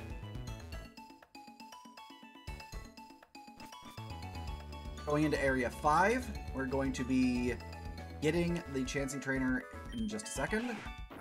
Again, a lot of this should be familiar to you, because if you're watching this video, you've probably already learned the Blast King route, so you know what you're doing here. Talk to the trainer, quit out, go back in, start over. You'll have just a little bit of your repel left. When the prompt comes up, don't re-up. And then exact same process as last time. If you're feeling frisky, go through the 2 grass areas until you reach the 4 grass area, and use your super repel. If you are feeling exceptionally spicy, you can go through the entirety of your first visit, where you pick up the Chansey's Trainer without using any repels. You'll probably get 1 encounter, and that's perfectly fine. It's just a little bit of time loss, but optimally, you wouldn't get into any, and then you'd be able to use both of your repels in this segment in order to not have to worry about any of it. Grab your Surf, and leave. Do not teach Surf to your Pokemon. We are not using Surf on this main at all. Alright. You don't need to talk to the trainer. You can go straight to talking to the Chansey and give the lucky egg over to the Marshtomp Gyarados. And now it is time for Koga. This is the first major deviation between what we have done in the Blast King route and what we're doing now. In Blast King route, we would be fighting against Sabrina as our next gym leader. We would go through the entirety of Silphco right now, and then we would go Sabrina, Koga, Erica. We do not have that luxury. We need the levels. We need to be as strong as possible for Silphco, and this is the best way of doing it. We have to reach level 36 before we fight Koga. We do that by fighting every last one of his little assistants. So against the Ratsy, we're going to be using Bite, and then we're going to be moving on to the next trainer. Got some fancy body oil to help massage your legs. It's triple citrus and it's a big sniff. I am jealous. Alright, so you have some choices in this fight. And in the next one, you can Mud Shot or you can Aqua Tail. Aqua Tail is going to be obviously stronger, but you're making contact with your Mon, which against this guy in particular, he has Poison Point as his ability. It's not guaranteed to proc, but you need to be careful.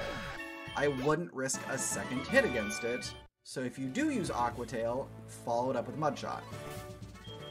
This next fight can be a bit sketchy. So if you have a freshwater, so that way you don't have to use a super potion, now is the time to use it.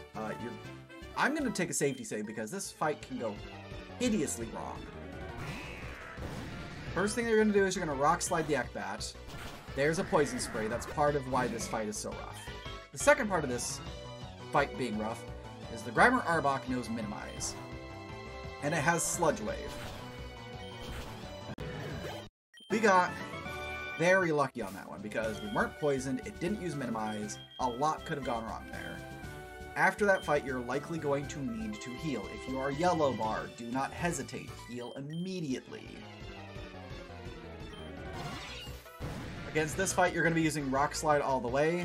The Venorous loves to paralyze, but you can get through Parabat without necessarily having to worry about that. Parabat does not hit nearly as hard, and it takes like a ×4 weakness against the Rock Slide, so it will die in one hit. Roll the dice. If it gets too bad, use a max potion. Don't use a full restore. Save the paralysis on you because you can use a paralyze heal later. This will get you to level 36 if you've done your experience routing correctly. If at any point in time you reach level 36 before you fought all the trainers in Koga's gym, skip what you can. Likely it'll only be this last guy who you'll be able to skip, but it's something to consider. Still not learning Dragon Rage. Now we're getting rid of the Paralyze heal, and we're going to use 2 supers to get ourselves back to full health. We're now going to save before Koga. If you do not have confidence in your ability to navigate this fight, it is a rough fight. There is no reason to bring more than just your Swampdos into this fight. That is how bad this fight is. If Swampdos faints and you lose your setup, the fight is over. You will lose, you will not be able to recover, the run is dead. So if there's ever a fight to save at, because of safety purposes, this is the fight to do it. And it's mostly because of this guy. You're going to start your setup with a single X speed. There's Fling. If you have an antidote in your possession, use it now. Signal Beam is fine. we used our 1x speed already. We're going to be using 2x attacks. Here's our first one. Here's our second one. Sludge Bomb into Poison. This, because of the Signal Beam and the poisoning, is absolutely okay to use a full restore. Signal Beam can confuse. We were poisoned. We want to make sure we're not going to hit ourselves in confusion. From here, we're going to be doing a Rock Slide. No, we're not using Rock Slide. We're using... No, we are using Rock Slide because it is a bug type. And it will one-shot. This is where we use Aqua Tail. Magnafing cannot handle it. It's Rock Slide, Aqua Tail, Rock Slide. Here we're at a bit of a problem. We want to keep our second full restore for Blaine. So what we're likely going to do is we're going to max potion here, and then since this is basic poisoning, it's not super poisoning, it's basic poisoning, we're gonna Aqua Tail. We rolled bad. Okay. So that was a bad roll. Sometimes they happen. You're not going to necessarily know what the damage rolls on your opponent's fights are going to look like until you get there. That we took just 8 points above, or 4 points above what our half HP was. We don't know if that's a high roll, or a low roll, or a mid roll. In that instance, it was enough to be problematic. We probably should have just healed in the first place. That's perfectly fine, because we can go back, and we can go with our speed here. There's a Sludge Bomb. We were immediately poisoned. Here's attack 1. There's Signal Beam. In this instance, because we have not gotten through... Okay, we just got confused. That's fine. We used that max potion specifically to save our full restore for right now. So that ways, we have less of a chance of getting confused by Signal Beam here, and then doing the Rock Slide and being home free. Here's the Aqua Tail. As long as this Poison Jab doesn't get us, which it didn't, Chinook is very likely going to try to poison us. It's going to use Toxic on us. That buys us an extra turn. We use the Aqua Tail. There's the Toxic. It restores from Black Sludge. We're Aqua Tail again. And one more time. As long as you don't miss your Aqua Tails, that's how the fight should go. But because we got Poison Jab by the Beether, and it poisoned us, they didn't want to use Toxic because we were already poisoned. So that is an example of why Koga is as hideously awful as Koga is. From here we're going to debug, and this is going to send us all the way back to Lavender, which is perfectly fine. We're okay going back to Lavender because the path of least resistance to Silphco is, funnily enough, through this area. It's okay if you hit a couple of these guys because you're going to one-shot everything. You're not going to have a lot of resistance. You don't even care about whether or not you get the experience off of it. It's just time loss. And it's your ability to be comfortable with getting past that particular guy because he will always try to turn to face you. Just like this guy will always try to turn to face you. But once you're through, that's it. Hard part's over. We're now going to fight this guy. Part of the reason why we put Firo in the second position is for this fight specifically. We want to make sure that we deal with all of these problems as quickly as possible. We're going to Rock Slide the Rat Duo and the Golbak, and we are going to fly the Golbak. We're going to Rock Slide for a second time. And yes, the Firo is taking experience from us. Doesn't matter. It's okay if we lose experience from that specifically. It's not going to give us too big of an issue. We are going to learn Crunch over Bite at this point in time because we're going to need it for Sabrina. I am still moderately concerned about having a special a speed hindering nature. That's honestly why the Beether was able to outspeed us, we shouldn't have had an issue with slapping it around before it could use Poison Jab or Pin Missile on us. However, that's just where we're at. It's the nature we've got, it's the nature we're going to have to deal with in this instance. We go to Silphco, we pick up the max revive that's on the outside, and then we go to floor 10. We fight this guy, and then we're going to be picking up another elixir and another PP max this time. His Pokemon are not terribly impressive. We're going to Aqua Tail the Eradicate, and then we're going to Aqua Tail the Fearbone. You are very likely to be hit by Super Fang by that Eradicate. You're fine. That's the only fight we are going to take in Silphco. There's a back entrance that makes it to where we have no need for any other fights.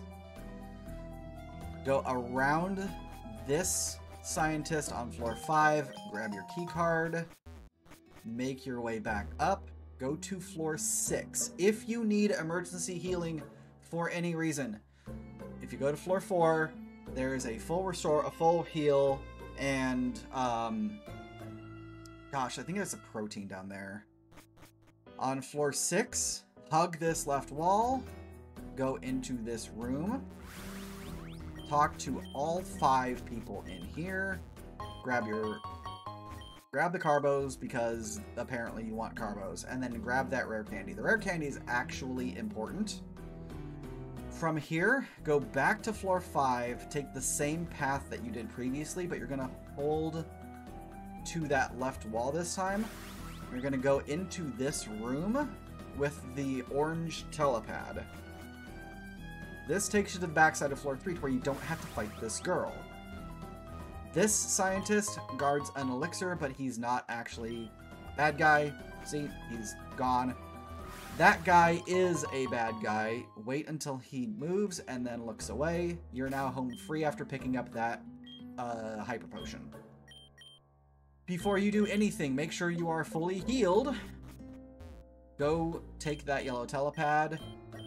Tell this guy that you're perfectly fine. You only need to save the 5 people who are on floor 5. You don't need to save any further.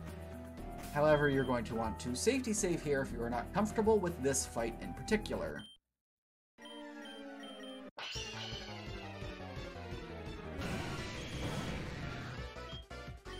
Alright. We're going to be using all 4 of our X attacks here.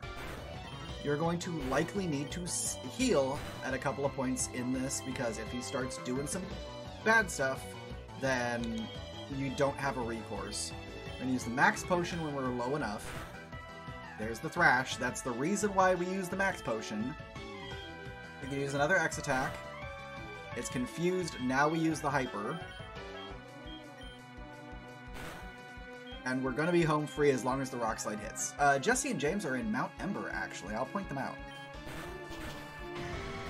One shot. Now, here is our problem. Tauros can and will obliterate us. We need to hit an Aqua Tail and hope that we survive whatever it hits us with. You use Workup. And then I use Payback. Theoretically, we're home free. Nothing else should be able to do more than 50 damage to us at a given time. There's a Bulk Up, which is not ideal. There's the second Bulk Up. We're going to Rock Slide now. With us being up 4 on the attack, though, we're perfectly fine. We're going to Crunch the Starbra. Likely, it is going to be faster than us, even if we didn't have a speed-hindering nature, so don't worry about that. Electados is not hideously a concern. We just Rock Slide it, and it's gone. In the other route, you have to worry about using Ice Punch on it here, because you don't have a very strong Pokemon at that point in time. We haven't used a lot of buffs. We're using X specials still during that time. But now, this time, we have the X attacks. We're going to be able to just one-shot it with a Rock Slide. Everything's perfectly okay. We're not learning Hydro Pump. And from here, Giovanni should behave. There should not be a problem with Sylph Giovanni.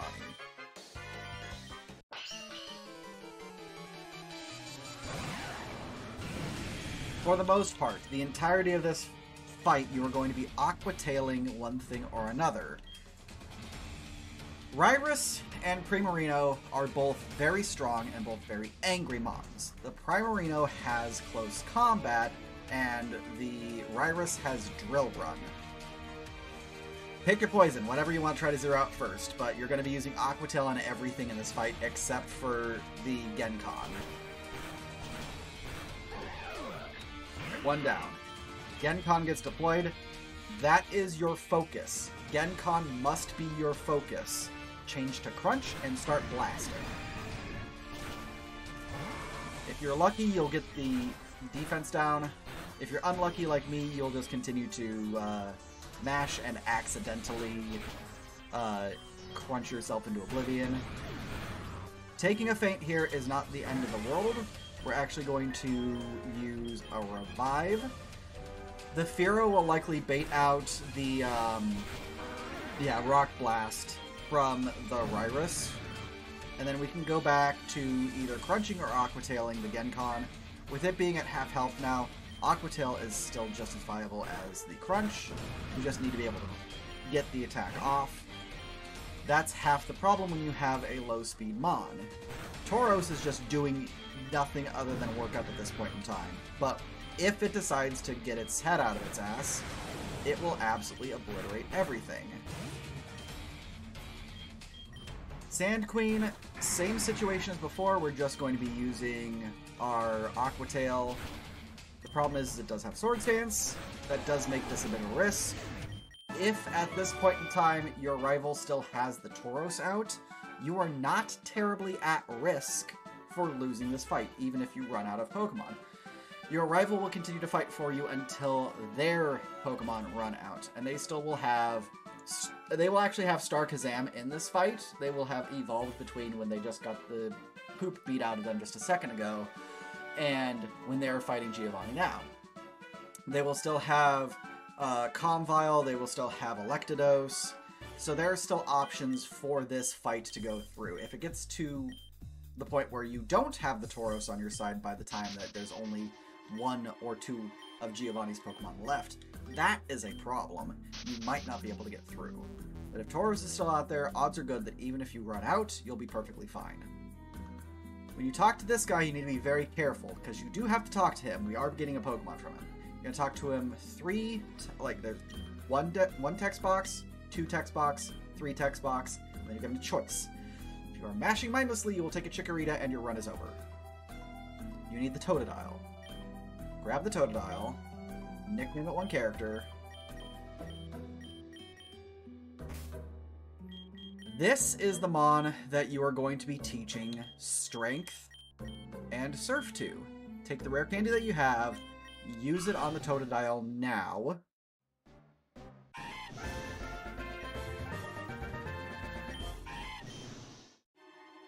While I'm here, because I know I have poop speed, I'm going to use Carbos.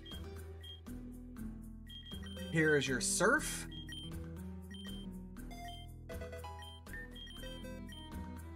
Here is your Strength.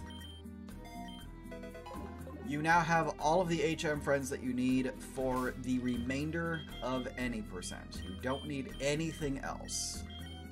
We debug out. And now we're going to go have... Oh! When you are done, when you are dealing with your Croconaw, by the way, you should reverse during that menu, because you need to actually be a real Swampdos instead of the alternate configuration. You want the water flying, because the stats on this version are bonkers. You get the Gyarados attack, you get the Gyarados speed.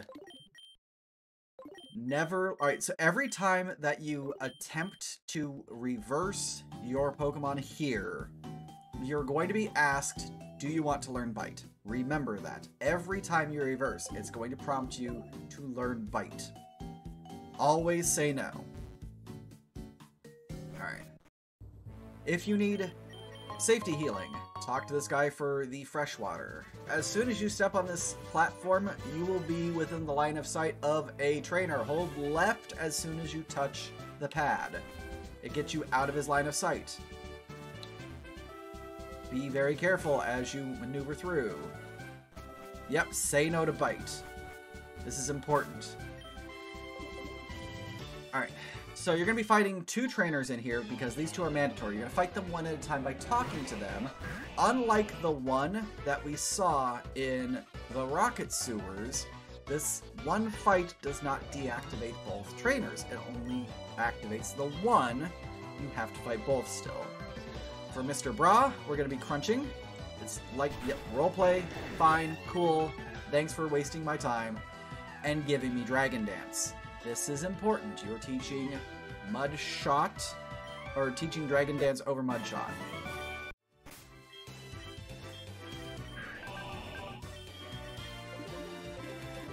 Dragon Dance is the reason why we do not need 400,000 X items in this particular run. Speaking of which, I'm actually going to Dragon Dance once here, and then I'm going to start crunching. There we go. Now then, we are up against Sabrina. I'm going to top myself off, and I'm going to take a safety save. This fight is mostly safe. It is mostly safe. There are still things that can go absolutely hideously wrong with it. But, unlike, say, Koga, we don't have any issues with losing our setup. And part of that is, yeah, we have Dragon Dance, and the second part of it is we can just brute force it after a while. Also, howdy, Chef. Good to see you. Sorry I didn't say hi earlier. 20 years from now, kids are going to think Baby It's Cold Outside is really weird, and we're going to have to explain that this has to be understood as a product of its time. You see, it used to get cold outside. How did I know that was going to end up as a global warming joke? And yeah, we totally say yes to surf. We have surf on our crocodile now. Alright, so this fight's gonna be a little weird. The first thing is, we're Dragon Dancing once. It used Nasty Plot. We now use Aquatail. We're not crunching because it's part fairy from the mime. We're Aquatailing. Now we're in a bit of a problem because it Nasty Plotted off into an Ezreon. We need to Aquatail it and it needs to die. It did not, but it foresaw an attack, which is perfectly acceptable because we're not at risk. The future sight's going to go away after this goes down, which should be now. Now we're at risk. Oh, this is going to be rough. We only have one Dragon Dance set up. We might not one-shot the Genkazam, and we might not outspeed it either. See? So, instead of continuing to do this... Howdy, Chaos Lord. Good to see ya. Hope your Monday is doing absolutely fantastic. Yeah, Future Sight really is annoying. The problem is that I didn't one-shot the Ezreon, which that was my fault for not just taking the second of the Dragon Dances then and there, which is what I really should have done. Alright, we're gonna do this again. This is a reason why showing you the pitfalls of the run, what they are, and how to handle them. Perfectly fine. That's why a tutorial video exists. We're going to Dragon Dance through its Nasty Plot number 1, and we're going to Aquatail it. If you don't miss the Aquatail, it goes down in one hit. Perfectly fine. Everything's great forever. It's when you miss that things get sketchy. The funny thing is that the Baton Pass isn't even its guaranteed second move. It doesn't always use Baton Pass. It also has a wealth of damaging moves that it itself likes to use. So here we are. We've done one Dragon Dance up to this point in time. Here's our second. It used Light Screen, and that's perfectly fine because we're not using any special moves. So we're going to Aquatail now that we're 2 speed up, 2 attack up. There's the one-shot. Here's the Genkazam. We're going to crunch it. And imagine that we outsped it. Here's Alabro. We outsped it and we one-shot it. Sabrina is essentially for the most part, solved, as long as you make sure that you use your dragon dances appropriately and responsibly when the situations come up. So, the bitch, I'm a bot. I think the jury's still out on that one, Chaos Lord. Still traumatized by Whitney's mill tank. That's not actually surprising. Also, why did I just... I used strength in the Pokemon Center thinking that I was outside. We are flying to Celadon. We are learning Ice Punch. We are teaching it over Crunch. And now we're going to go beat up Erica. We're just going to outright bully Erica at this point in time, because we have an incredibly powerful Mon that has a weakness that she should be able to exploit by all means, but can't because we're too busy one-shotting every Pokemon in her entire repertoire.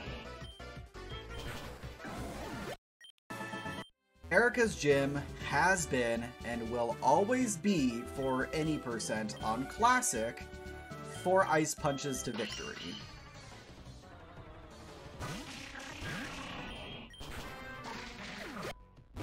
Toxic Trait is grinding for 3 hours at the beginning of the game and then steamrolling every single gym. I'm surprised you could grind enough in 3 hours at the beginning of the game in order to steamroll every gym. There's definitely diminishing returns, and 3 hours is not significantly enough. Alright, after we get done with dealing with Erica, we're going to use our last Super Repel and surf down, making sure to avoid all of our trainers. That is true, not the classics. Once we get past all the trainers, we're going to use our Pokemon Center here to set our debug point. That is important. We are going to, in this shop, we are going to buy 12 max repels. We are going to buy 1 escape rope, which might seem odd considering we are using debugger, but there is a very specific reason for that I will show you later. And then from here, we are going to buy any and all healing that we need, which ideally should come in the form of at least, minimum, 15 hypers. We still have a little bit of the Super Repel, so we don't have to worry too much about taking too few steps in here.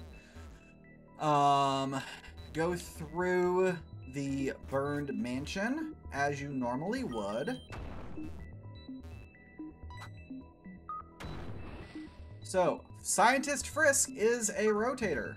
We don't have to worry about him. I'm grabbing this Carbos because I have a speed-hindering nature, and Blaine is very scary if you have a speed-hindering nature. Blaine is actually part of the reason why we need to have that minimum 10 speed at level 6. Can you? Thank you.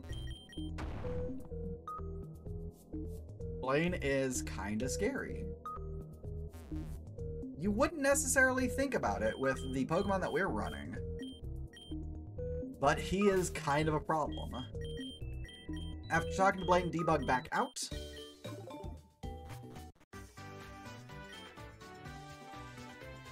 And now it's quiz show time.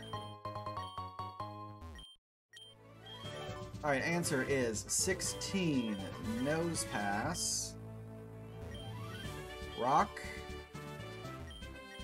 Ground Poison, 6, and none. We are saving, and there is, with a speed-hindering nature, or a speed that is less than 10 at level 6, there is absolutely zero reason to use any Pokemon other than just your Swampdos. If the Swampdos goes down, your run is dead. So keep that in mind.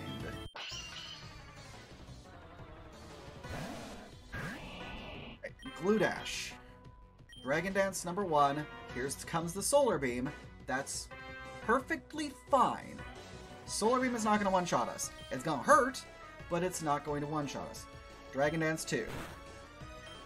Theoretically, if we wanted to, we could Dragon Dance 3 to make sure we get that extra speed and that extra attack. However, under normal circumstances, you would not need to. This is a 2 Dragon Dance fight, and it's perfectly acceptable to not do a third one. If you have a crap speed, or if you are just generally concerned about the fight itself, you can Dragon Dance again. I am doing so here. We've just been Sunny Day'd, so we need to make sure that for the next 5 turns, we are not using Aqua Tail. We have to use Rock Slide now. We're not learning Hurricane. This is the reason why we have speed problems. 9-9 has Thunderfang, and will one-shot us from full health every single time if it outspeeds us. If we miss anything, it Thunderfangs us. If it outspeeds us, it Thunderfangs us. If we have no Dragon Dance set up, it will outspeed us, so we cannot recover.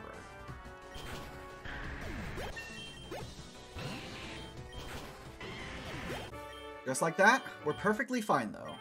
Blaine was very, very kind this time, because Blaine could have absolutely opened with Toxic, and then just did whatever he wanted to, flamethrower, whatnot, and then Toxic us again after we used our full restore. That would have put us significantly on the back foot. If at any point in time you feel you cannot clear Blaine through his entirety from the Glue Dash fight, then reset the fight, start over. Getting Sunnybeam Solar Day, getting Solar Beam followed by Sunny Day, that is absolutely what we like to see. However, that's not guaranteed to happen. Toxic is one of your top 5 moves in the game. Toxic is so strong. It's also hyper frustrating to have to deal with. Alright, once we get done with Blaine, we are going to mount Ember now. And be saddened that we don't get the super awesome surf music of all time, and instead get the default, which makes me big sad. Okay. So if you're playing on version 6, Mount Ember has encounters on the inside of it now. So keep that in mind. You're going to need to have extra repels, the 12 that I previously purchased, which includes extras for just such an occasion. Yeah, setting up with Toxic does... it takes a little bit. Weezing, we're perfectly fine just aquatailing. As you do. Tentoad, this is a little bit more awkward because the only thing we really have access to that will do anything of value with it is Rock Slide. It does have a fair number of inconvenient moves, as you can see, but that's the reason why we picked up extra super potions. We're not using hypers. We want to use hypers in battle. We want to use supers out of battle. Alright, Doc Crobran asked when we were going to get some Jesse and James up in this, and here they are. Here is Jesse and James. With our Lickabok and our Weebell. If you had Earthquake during this fight, you could Earthquake the Lickabok into oblivion and everything would be fine forever. Since we don't, we're going to Ice Punch the Weebell and we're going to start flying. We are then going to go over and start aquatailing the Lickybok with the Fly. That zeroes it out. Yes, we lose a little bit of experience on our side, but it's perfectly acceptable.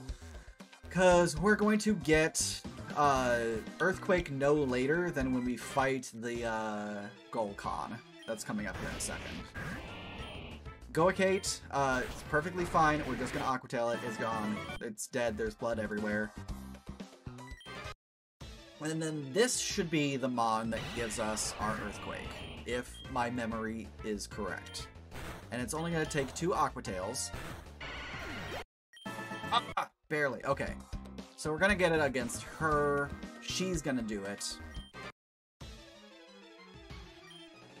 funny thing is I took a little bit of extra experience at one point. I mean, you know what I bet? I probably hit an optional trainer along the way in either Silphco or in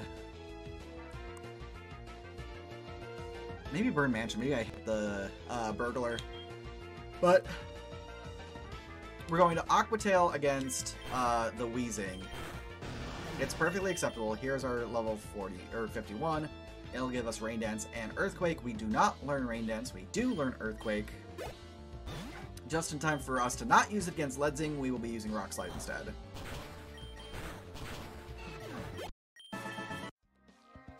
We have one mandatory fight left, and that's Rocket Executive Archer.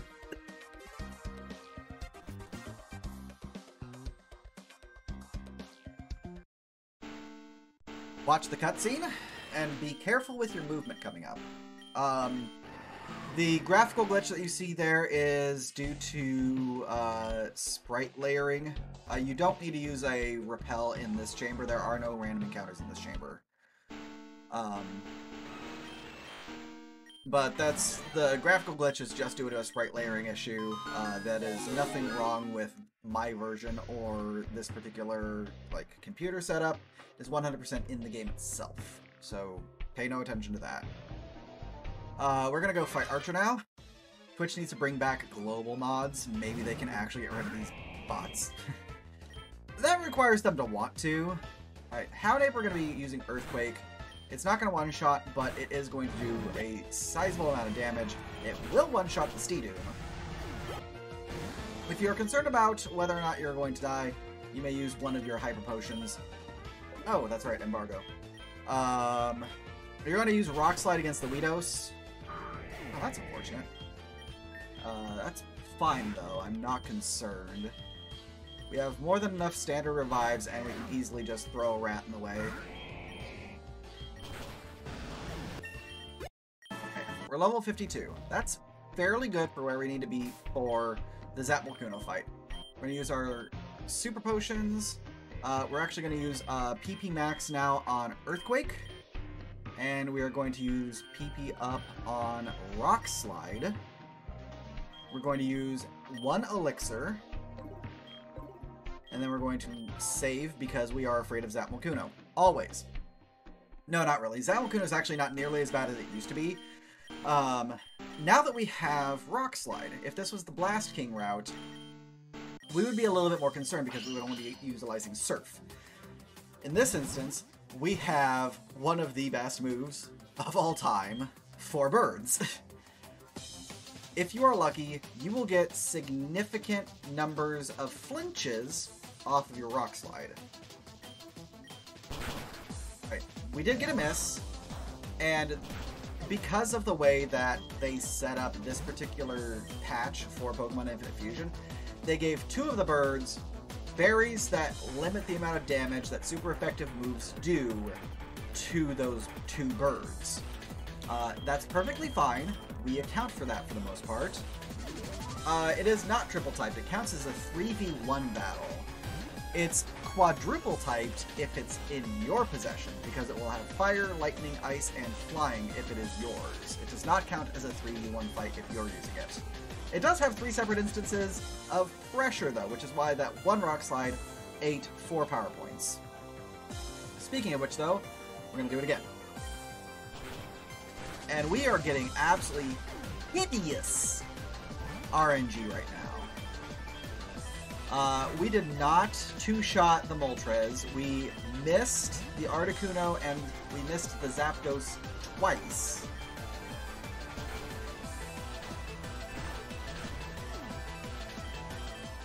That is the absolute worst Zapmalcuno I have ever experienced. And here we are, doing the tutorial.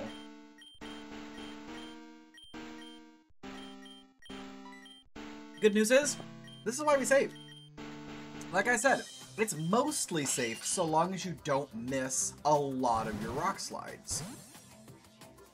Articuno and Moltres both having the berry that limits super effective moves. That's fine. We got obliterated! Oh! I missed a step. So that partially explains why I was having problems. Before you fight Zap Volcano, before you get there, before you are right here, this should have been done. I got into the minutia of trying to have, like, explain the intricacies of the run, that I forgot to reverse the Garapert. Being one shot by Thunderbolt put that into perspective now, didn't it? Not that it would have affected the first attempt. In that first attempt, I got absolutely dunked on specifically because my rock slides kept missing. Even with being ×4 weak to electricity by being water flying, I could have absolutely still survived and still succeeded in that first attempt. Being Garapert increases your odds of success significantly. It's not impossible to do it the other way, though.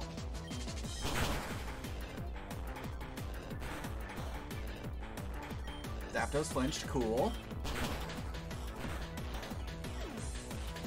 We're also slightly more durable than we would be with the other configuration.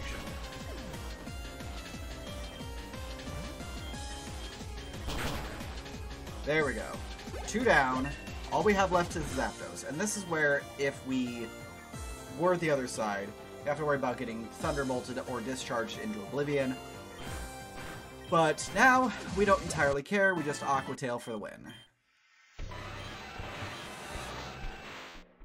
That being said, though, if we wouldn't have missed so many rock slides in that first iteration, we wouldn't have even recognized that there was a reverse that was missing, which is something that needs to be kept in mind.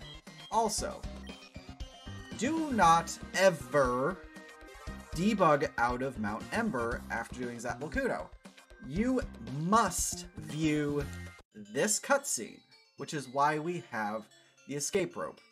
If you do not view this cutscene, Giovanni does not go back to his gym. So make sure that you have an escape rope to see this cutscene, and it gets you out of the volcano faster than if you were just walk out. It also makes it to where you don't have to worry about whether or not you're going to get into an encounter, because in the 2 chambers that you have to pass through before you get to the outside to view that cutscene, you can get into encounters. I have gotten into encounters before, and it is mildly unfortunate. So, we are going to fight Giovanni. We're going to get this freshwater just in case for safety purposes. If ever you need an extra revive, that's a revive, but you shouldn't need it, and if you do, it's very likely that you're going to just purchase it when you get to the start of Victory Road in the first place. Everything in this gym you're more or less going to be using Aqua Tail against. Even the Weepin' Horn, you're not going to one-shot Weepin' Horn with anything that you have, so it's perfectly acceptable to just Aqua Tail away. If you wanted to, you could use a Dragon Dance that first turn, and it's going to be essentially the same result, just not as much initial damage. That's perfectly fine. So Giovanni is, for the most part, a safe fight. There is only one problem, and that one problem is this Ryrus. That Ryrus has Bulldoze, and is the entire reason why we get the second guard spec during our purchases. It also does have Sing, so be mindful of that. You don't necessarily need to go out of your way to get an Awakening, or if you have an extra full restore should it happen, or if you've purchased a full heal instead at some point in time, it's fine to use it, but unless you are hideously unlucky, you should never have to worry about not being able to wake up with enough time to use 2 Dragon Dances. And once you do those 2 Dragon Dances, you're home free. You get to Aquatail everything into oblivion. It's no big deal. Like, you're going to outspeed everything as well. And if for some reason you run out of Aquatails, maybe you missed a couple, or you just didn't have enough just in the first place, Earthquake takes out the Electro-Trio. No problem. Just make sure you have that second guard spec for this fight, because it is the worst feeling possible knowing that you lost because you are no longer outspeeding his entire team. It's incredibly important to make sure that you have that speed setup for him, especially since his Pokemon aren't that fast to begin with, but Glycitar hits like a Mack truck. Frickin' Go-Champ, that hurts. It really, really hurts. Rylax using its Earthquake on you really sucks. You don't really have a recourse against it. Not with the configuration you're working with right now. An Electro-Trio, like, if you can get to it, it's fine. But the problem is that those other three Mons will literally wreck your day if you do not have the ability to outspeed them. They hurt significantly. Alright. So, this iteration of the rival is fairly straightforward. You're just going to be doing 2 of your Dragon Dances, and you're just going to go forward from there. You're going to use the moves that are good against everything up to this point in time. You're going to Aquatail the Talcute. You're going to Earthquake the Starkazam. For your Blavile, you're going to Rock Slide. For your Maghorn, Aquatail is the way. And Electrodos, well, look, here's another Rock Slide if it hits. Perfectly fine, nothing wrong whatsoever. However, as soon as you are done with that fight, you want to reverse back to Swampdos. Reason being is there is a girl who's coming up, and she has a Blastoise Venusaur, and she will delete you. And that's not even a maybe. She will delete you if you take a ×4 weakness from a Leaf Storm. Like, it's absolutely horrifying. And we don't even have a good answer to stop it with this particular Mon. We at least twice have Mega Horn with Blast King, but we don't in this version. Not with this iteration that we have.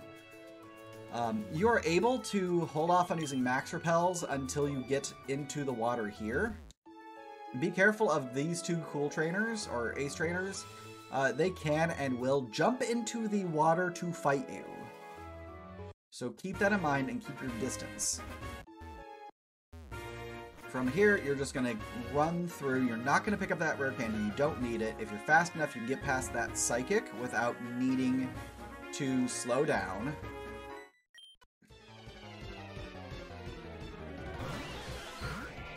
Of course, the one time I accidentally move 1 step too far is the one time that she shows up and she wants to fight me. She is the most cursed trainer in this entire game because of Milqueen right there.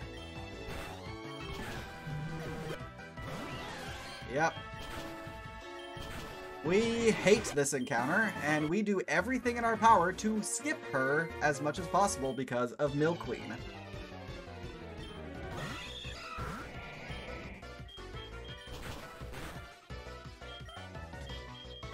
We are relatively low on HP. I don't want to have to deal with Persian zeroing us out, so we're just going to heal. Chaos Lord, I'm actually going to do Old Man Alimra after the tutorial is done, if that's alright. So, I don't want the screeching voice of the Old Man Alimra just echoing off in the distance during a major tutorial video. I will make sure not to forget, though. Alright, so this is the girl who has the Venusaur Blastoise. Much appreciated, thank you. As you can see, Earthquake, not going to do a whole lot against the Venutoys. Aquatail, likewise. Our only real choices, Rock Slide, Or sorry, it's Pedal Blizzard that we get obliterated by against this configuration. And as you see, it's still a problem. It's just not a one-shot this time. I'm kind of shocked that Fira lived. Can you stop critting? She literally crit 2 Pedal Blizzards against my Swampdos in a row. So, she was particularly spicy today. This next trainer, for the most part, you should just be able to Earthquake without any problems. We are not... Yep, that's what I thought. We are not faster than 2 of Herman. That's perfectly fine, because we still have more than enough revives. We're just going to want to make sure that we up the amount of revives that we have during the purchase that we're going to be doing here in like 2 seconds. But this is the power of making sure we have an appropriate speed value for our Gyarados. By having a speed-hindering nature, this is really still putting us on the back foot. Alright, first things first, we're going to restock our revives. We're going to sell anything that we don't need that we may have picked up along the way.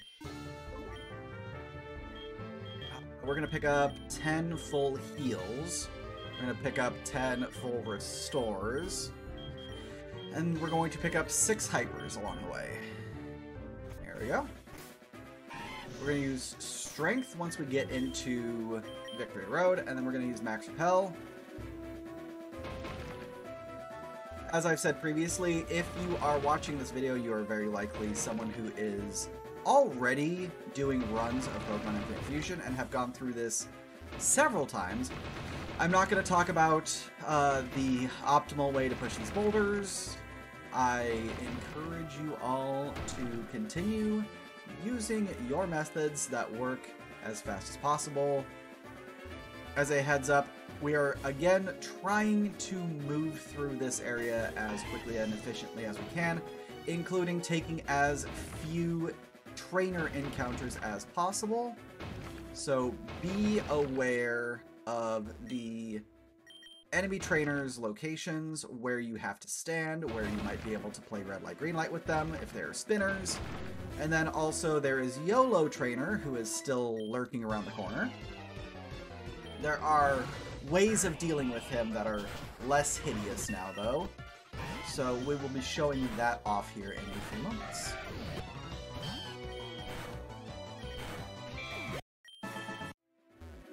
The order on that one, by the way, was Aqua Tail, Earthquake, Rock Slide.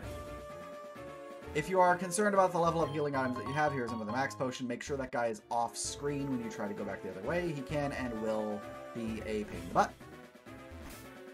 Okay, YOLO Hiker. You have 2 ways of getting past this guy up here. You can either YOLO that boulder directly across the way that we came, because it's in a straight line, or you can do this.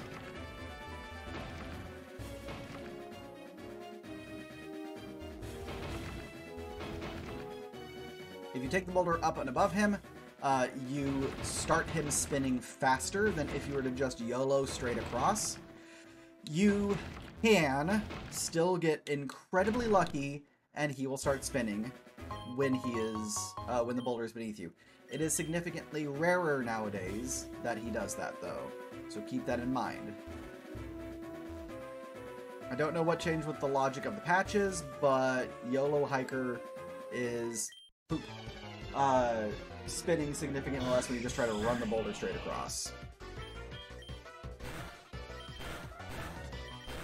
If you need to get around this girl by going at a slower speed than normal, by all means, please lower the speed in your game to get past her. She moves really fast in a very short turn cycle, so I don't blame you if you walk that through at a slower pace. I thought I was good. I was clearly not.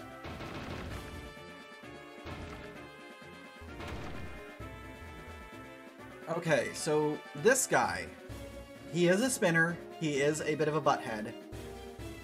If you do the same setup that you did against the guy who is preventing you from getting into the bike tunnel to get through to Celadon, by staying 2 tiles away, you should be good to do the same setup, staying here, 2 tiles away from where you want to go through, and he should not turn by the time you get to where you need to go. And now we are at Indigo Plateau. Depending on the amount of fights that you've taken, you might be able to skip healing. I don't recommend it. You still want to have all of your moves at as high a value as possible. And with the exception of fighting the Quilmelian, you will be using 2 moves in order to get past his other 2 Pokemon fairly consistently unless you crit. I would recommend that you take the heal at the Pokemon Center regardless. It also allows, if Lorelei is a complete butthead to you, for you to be able to completely redo that fight without any sort of muss or fuss. That being said, we're going to be taking a safety save against every Elite Four member. This is a pretty fast-paced gauntlet and should not give you too many issues, but you still want to be cognizant of what to do when something goes hideously wrong for you, because invariably as your runs progress, something will. At the very beginning of Lorelei, we're going to be using 4 Dragon Dances, so make sure to heal as necessary, especially since Magmagon likes using Hail and using Flamethrower, which also causes Burn. Once you have your 4 Dragon Dances up, this is where you're going to start your damage gauntlet. You're going to start with Earthquake. In the next mon, you're going to go with Aqua Tail. The next one is going to be Rock Slide, Rock Slide, Rock Slide.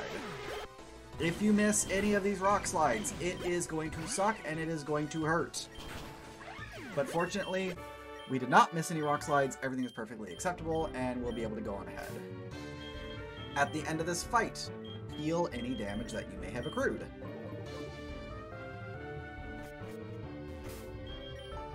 Bruno is a bit of a butthead. I'm not going to sugarcoat it, because Bruno's lead makes setting up on him really difficult, and we need to set up 3 Dragon Dances. And here's your first one. Oh, I forgot a step. So Bruno was just like, you forgot something. Slap. You know what I forgot? This reverser. You reverse immediately after Lorelei.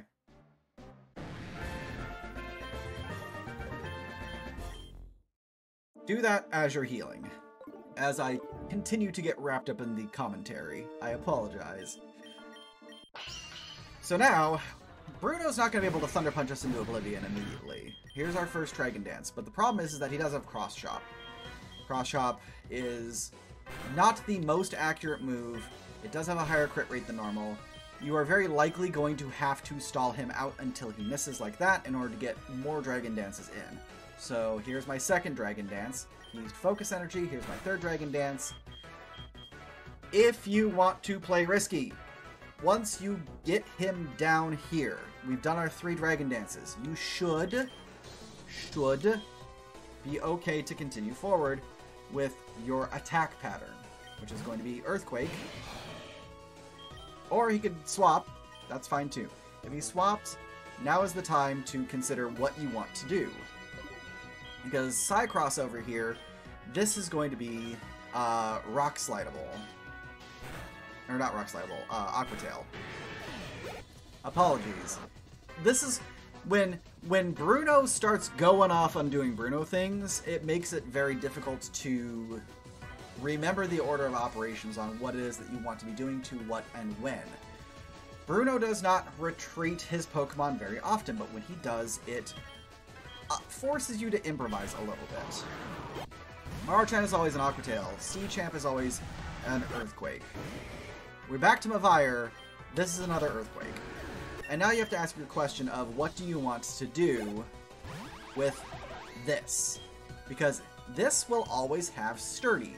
I think that using a heal right here when you have such low health, followed by a Rock Slide, into an Aqua Tail is the best way of doing it.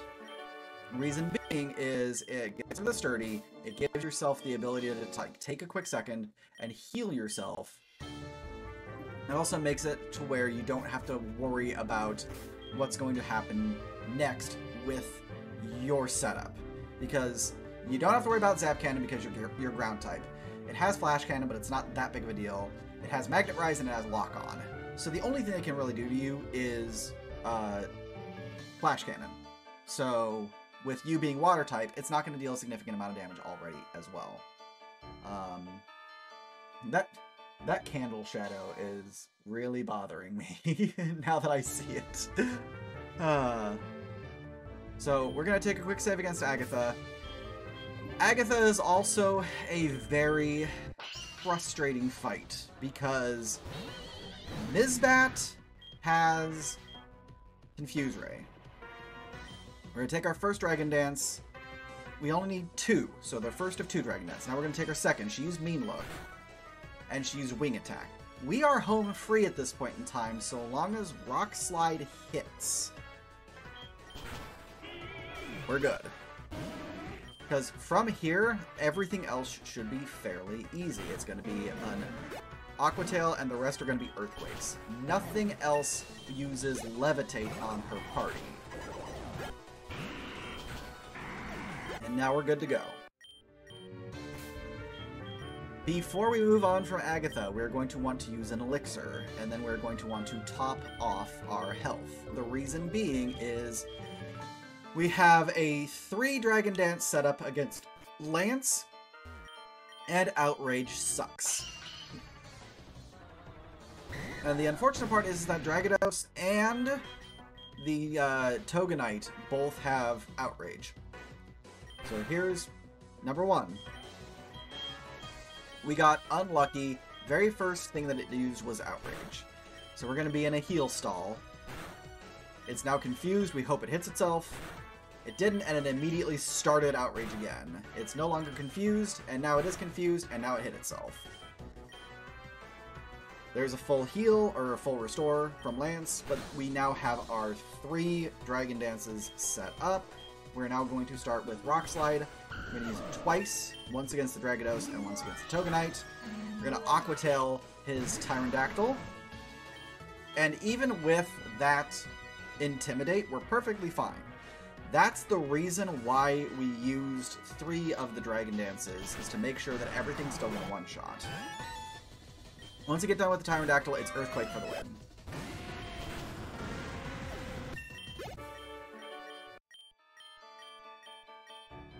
At this point in time, you're going to want to use whatever heals that you have, whatever heals that you feel you need. You're going to want to use an elixir again if you feel like your power points were unfortunately low. But Champ feels like it's a foregone conclusion, but it really isn't, because this has Swords Dance and Double Team.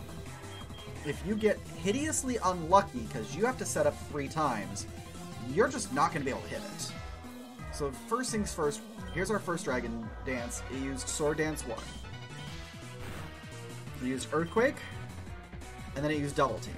So we have 1 of each of the debuff or the buff moves that we're concerned about on it. If we miss from Double Team, we could be in a world of hurt. We're now low enough to where we have to heal. We're getting fortunate, it's only using Wing Attack. It's not setting up any further, and we got our second Rock Slide on it. From here, we should be home free, because that's the hardest enemy that we're coming across. We've got another Rock Slide here. We've got 3 Earthquakes that we have to use. We, for some reason, did not get the one-shot on top door, but that's fine. It's not a threat for the most part. Everything else will go down in 1 because of its typing or its physical defense not existing. And then we're going to Rock Slide Electados. And then game's done. Time ends when we fade to black just before the credits have started rolling.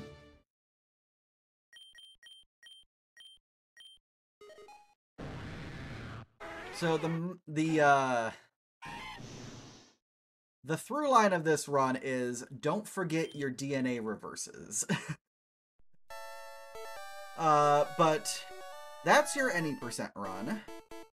If you are interested in learning Pokemon Infinite Fusion Speedrun, please join the Pokemon Fan Game Discord. You can find the link to the Discord on the Pokemon Infinite Fusion's speedrun.com page. There is a link that gives you the invite, so you can just join up straight away. If you want to learn more about this run, potentially look into Modern or do the Blastoise route, we have a large number of guides that you can look at, and we even have another video tutorial on the Blast King route. So that is something to consider as well.